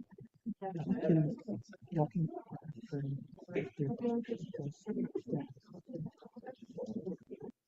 if you want to continue. In the bylaws, conference clock can't be extended, but we can suspend the conference clock section. Yeah.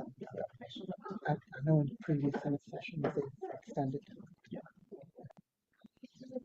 As chair of the meeting, can I make the call that I agree with the fourth reading, and if it's disproven by the court, then it just gets redacted or whatever? Okay.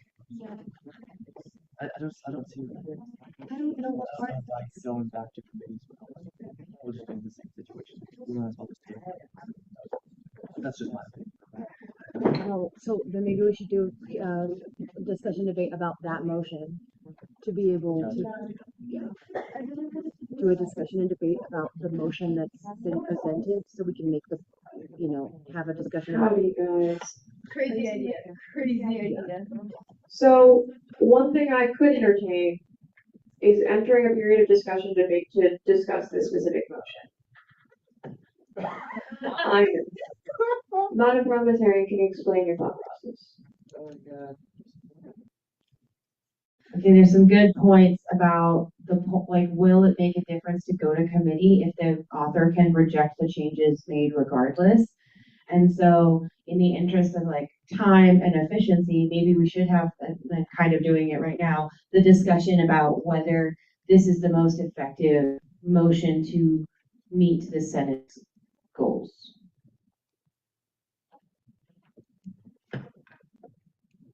Before I can entertain anything about discussion debate, I already have to hear a motion for discussion debate. I'd like to make a motion to enter a period of discussion and debate. Do I hear a second? Second. All those in favor say aye. Aye. All those opposed say nay. Any abstentions? With that, we enter a period of discussion debate about the specific matter. Serious block, right? Senator Vinner. I feel like committee as a whole, while we've said a couple of good things, it's become ultimately unproductive just because I feel like especially as time gets later and we all want to go home and the emotions and tensions get a little higher. And so I feel like there's Confidence talk. Carry on. You're good. Okay. So I feel like that's a good point, and also I feel like there's a greater discussion needed to be. I ate the mic, sorry. Needed to be made with judicial. Maybe it's what Speaker Taylor was saying, and I feel like it would be better approached at a later time upon further discussion regarding these things and perhaps introduced in a new revamped bill. That's my thoughts. By you. Thank you, Senator Malti. I think also sending it back to committee would allow the author to also potentially explain himself in committee, but also give a window of opportunity for a quick chat about the reasoning outside of this committee and just have those one-on-ones on what I think all that loveliness. I'm tired, okay? I yield. Thank you, Senator Miller. The reasoning behind the motion was that it just, Senator Luna said, it feels unproductive, and I just feel like this is overly premature, and this bill is really premature, and the fact that we all are disagreeing with it, and it's gone through 2 readings. Yes, it's in its third reading. You do have a possibility. You could table it indefinitely, and then it would have to go through the whole process over again. That is a workaround rather than a fourth reading that the Supreme Court could overturn. But we could hold things in committee as long as we need to. Point of clarification. If y'all disagree with this bill, you also have the ability to vote no. Just so that we're all on the same page. We don't have to continue this discussion. If not me, I'm impartial. If you all disagree with the specific element of this bill, it can be rewritten without this element of this bill by someone else. Point of information. I don't mean to cut you off. If we voted no on this, would it go back to 200 and nothing ever happened, or what happens to it? So this is going to be in its final passage. So if y'all don't have to go through a fourth committee, don't go through anything, you could just vote no on this bill entirely, and then it's just. But I will say the original number for point of information is that it was originally 2,000. Yeah, I see that. The policy, though, if this doesn't pass at all, is 10% of all of ASCSU membership, which is roughly 3,400. For just comparison and scale. Just throwing that out there. Wait, so point of clarification, final update. So if this bill does not pass, what is the number that a number of signatures a student must receive in order for a referendum to be put on the election? 10% of all students. So about 1,000. Oh, in Orange. 3,400 roughly. 3,400 just about.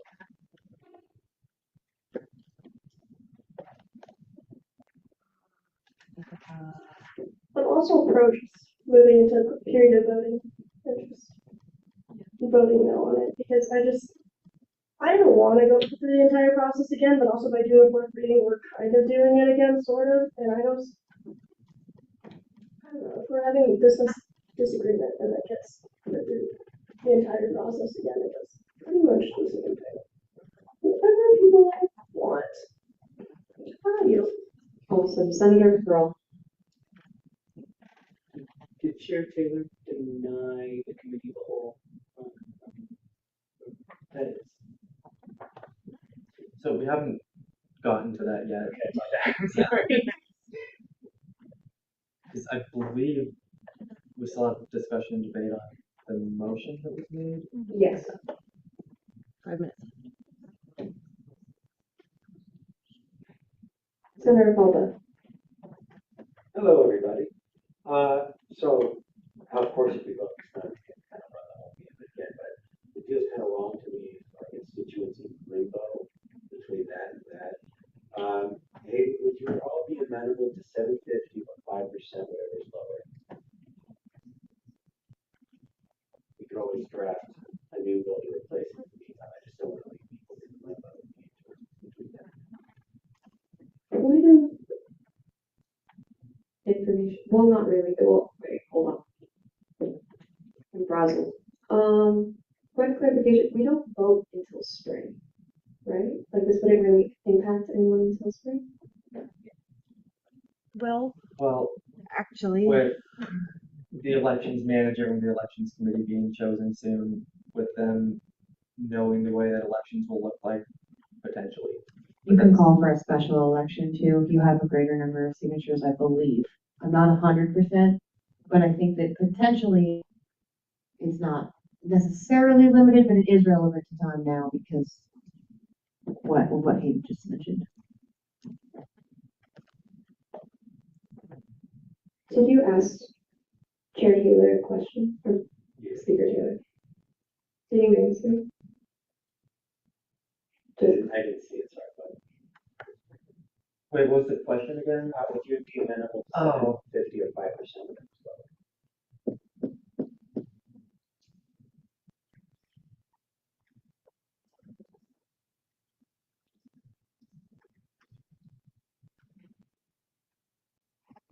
Point of information. It's 3 or odds.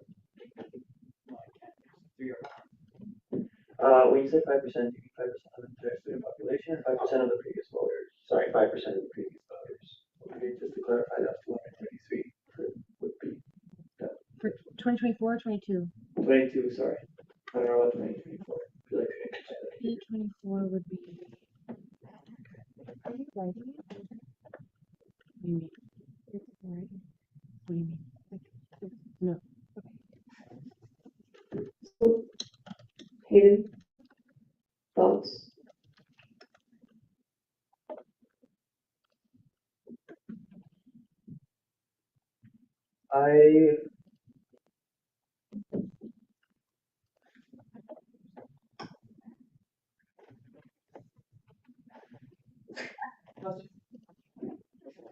I would accept an edit that says 750 students or 5% of the previous voter turnout, whichever one's higher.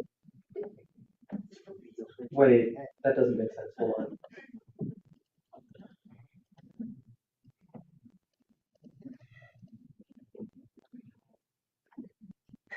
Wait.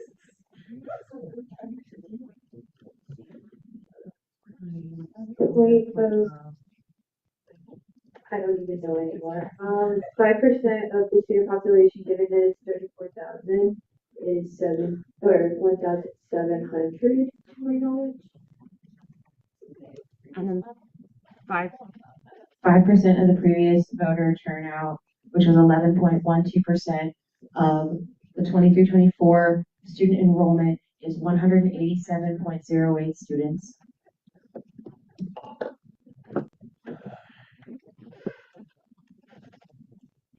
I'm going to do a quick bit of math as I think about this. And I'm a poli-sci student, so math isn't exactly my strong suit. In an unofficial sense, who is burnt out from the specific piece of legislation? Who would benefit from discussing this at a later time?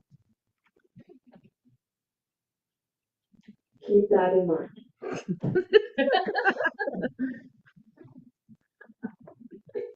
Point of clarification. Am I still on the list speakers? Point of information. That one, not bad. I lost track of the speakers just a second ago. Okay, I have my answer to that, and I think I am inclined to say no, because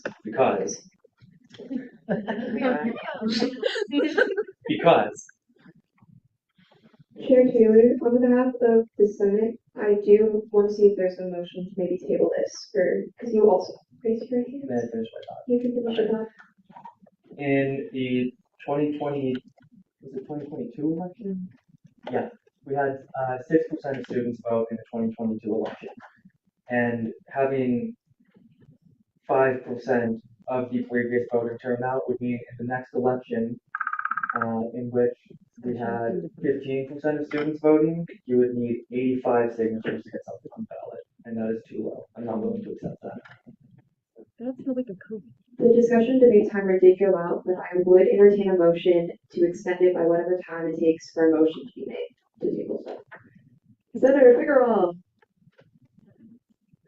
I motion that we stop discussion and debate and we move to go for a fourth reading with the understanding that it will go to some or all the committees, whatever the chair may choose. Thank you. What is our opinion on the opinion? Am I allowed? There's the motion in a second. Still thumbs up? Okay, with that, we'll go ahead and have this have a fourth reading and it'll be sent out to all of the committees. We're gonna do this by voice vote. All those in favor say aye. Aye. All those opposed say nay. Any abstentions? With that, this will have a fourth reading and will be sent to all of the committees. Yeah, all of the committees. That is the only thing is that I do think that the bylaws can't go to the same city twice. So it can go for a fourth read, but I don't think it can go. Can we suspend the bylaws? I mean, that would mean leaving that section of the bylaws suspended until the next time.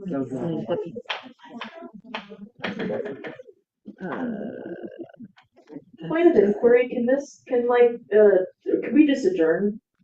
Can we discuss like the? Not quite yet. Okay. Because I think I'd cry if I got an internal complaint. But Okay, anybody, okay, yeah, never mind. Doesn't even have the most recent. This is when it was passed, right? 22. Because it would be suspended in like until. Yeah.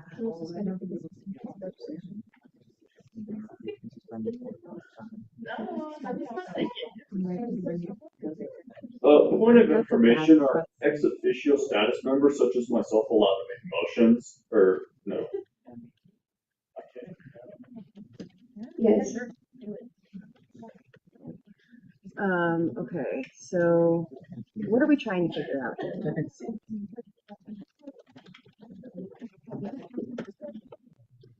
Let's just go for it.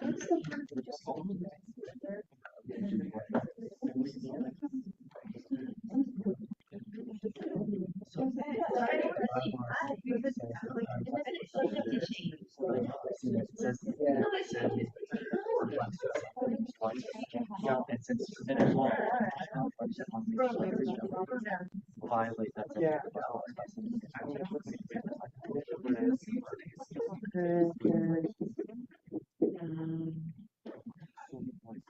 Well, yeah, because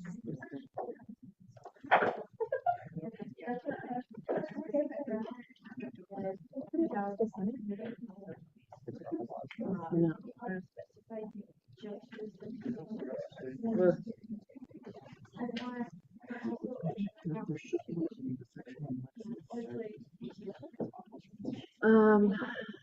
Well, I think either way, it's been to every committee, right? It already has.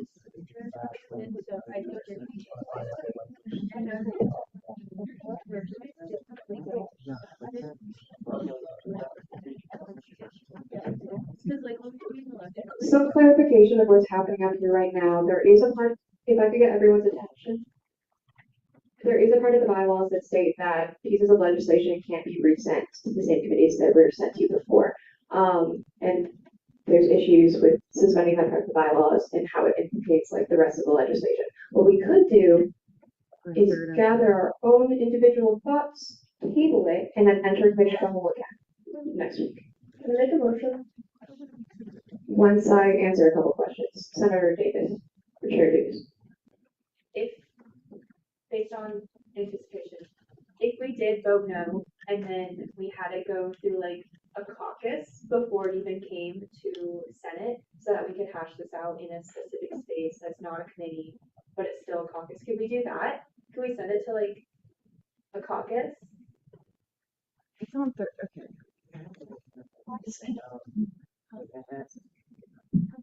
Okay. So we would vote no today.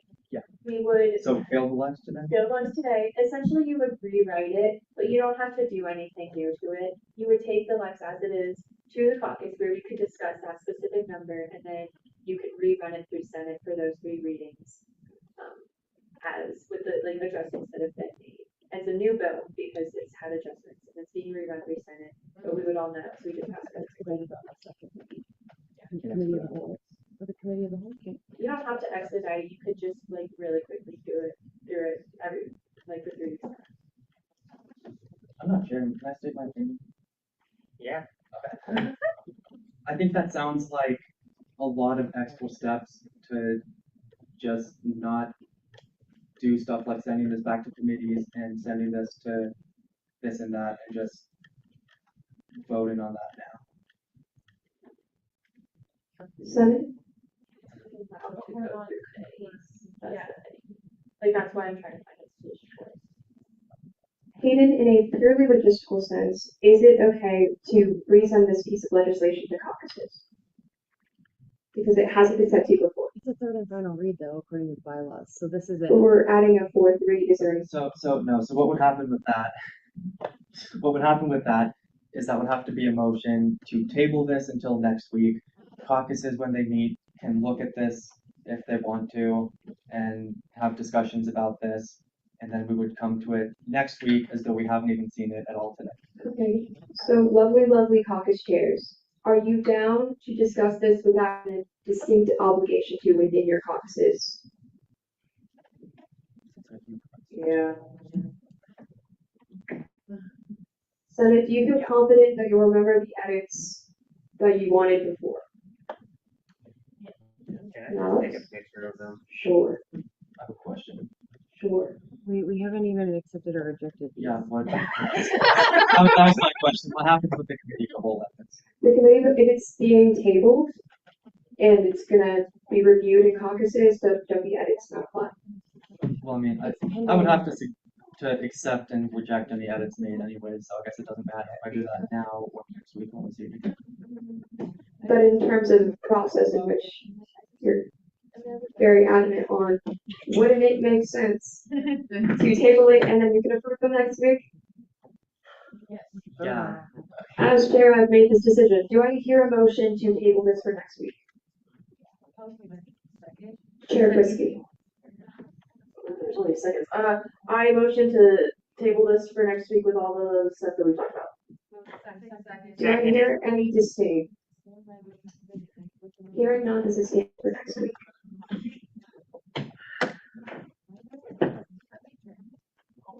We're done now.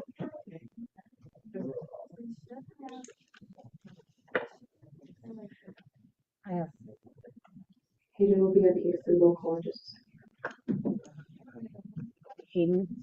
Hayden, when I send this out, this version that has been made in committee of the whole, would you like to accept or reject now or hold off?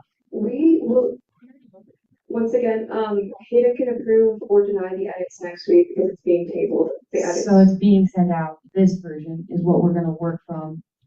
No, if the previous version will be sent out, anyone can take a picture of it. We'll work on it fresh slate with whatever edits made. If you want to remake them, that's perfectly fine. If you want to re-edit the committee of the whole next week. Otherwise, it's just gonna get convoluted and weird. Well, then doesn't that, okay, my only concern here is then why committee of the holes did make edits.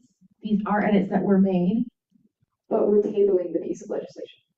Right, but even edits made in committee, even if like a committee holds it up in committee, the edits don't just disappear. Committee made edits.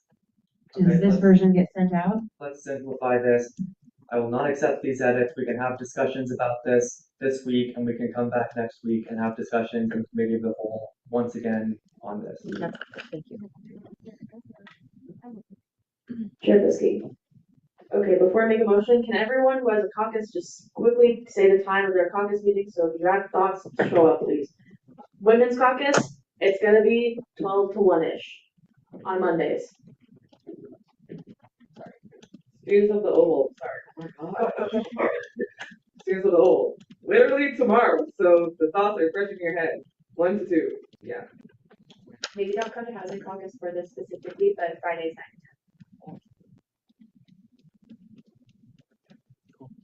Coolio. Everyone feeling good? Yes. Okay, turn it back over. Point of information, is the conference clock expired? Yeah, let's expire like half an hour. Oh, it's so good. Yeah. Right. Well, okay, so then we move into ending roll call or entertainment. Go ahead. I'm waiting for this. Can we use beginning a roll call as any roll call and anyone who is like can be added? Would you like to do that motion with unanimous consent? Yes, I would like to do that. Does that motion have any dissent? We probably have so much extra time that gets recorded if we use. That's so true. Okay, then we will do this by a voice vote. All those in favor of using beginning roll calls and please say aye. Aye. Those opposed say nay. Nay. Abstentions? Same. Division, okay.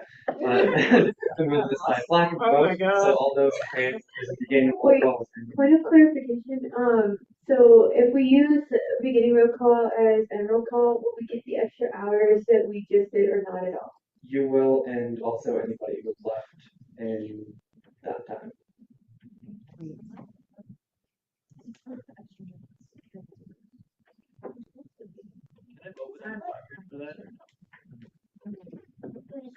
You're not talking about senators now. No, can't vote. What's happening? I don't know. You're doing ending roll call, I believe, yes? Yes, okay. The motion was made to use beginning roll call as ending roll call. We will be doing that now by a flag and vote. So those in favor of doing that, you can put it in placards.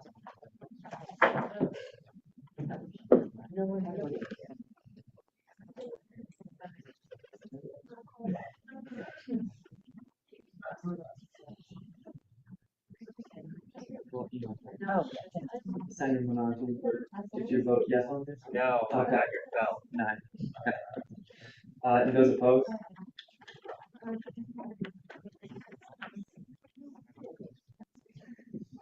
Any abstentions?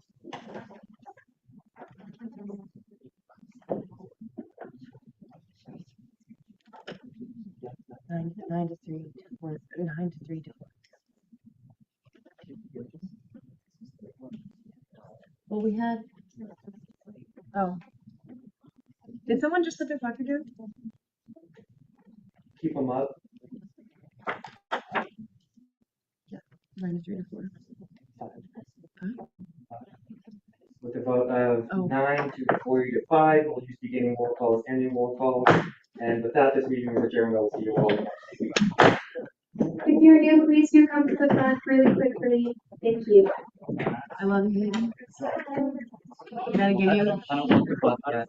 Hold that. I didn't say it. Felt the butt come. No.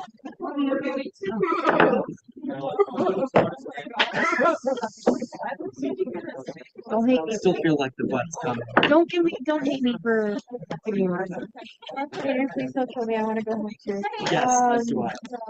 LSAB. Yes. What do I do about it? Yes, send me a message. You can do that on like Teams or email. Okay. Like that. I also filled out the form they posted on the ASCSU Instagram. Is there anything else or any other person I should talk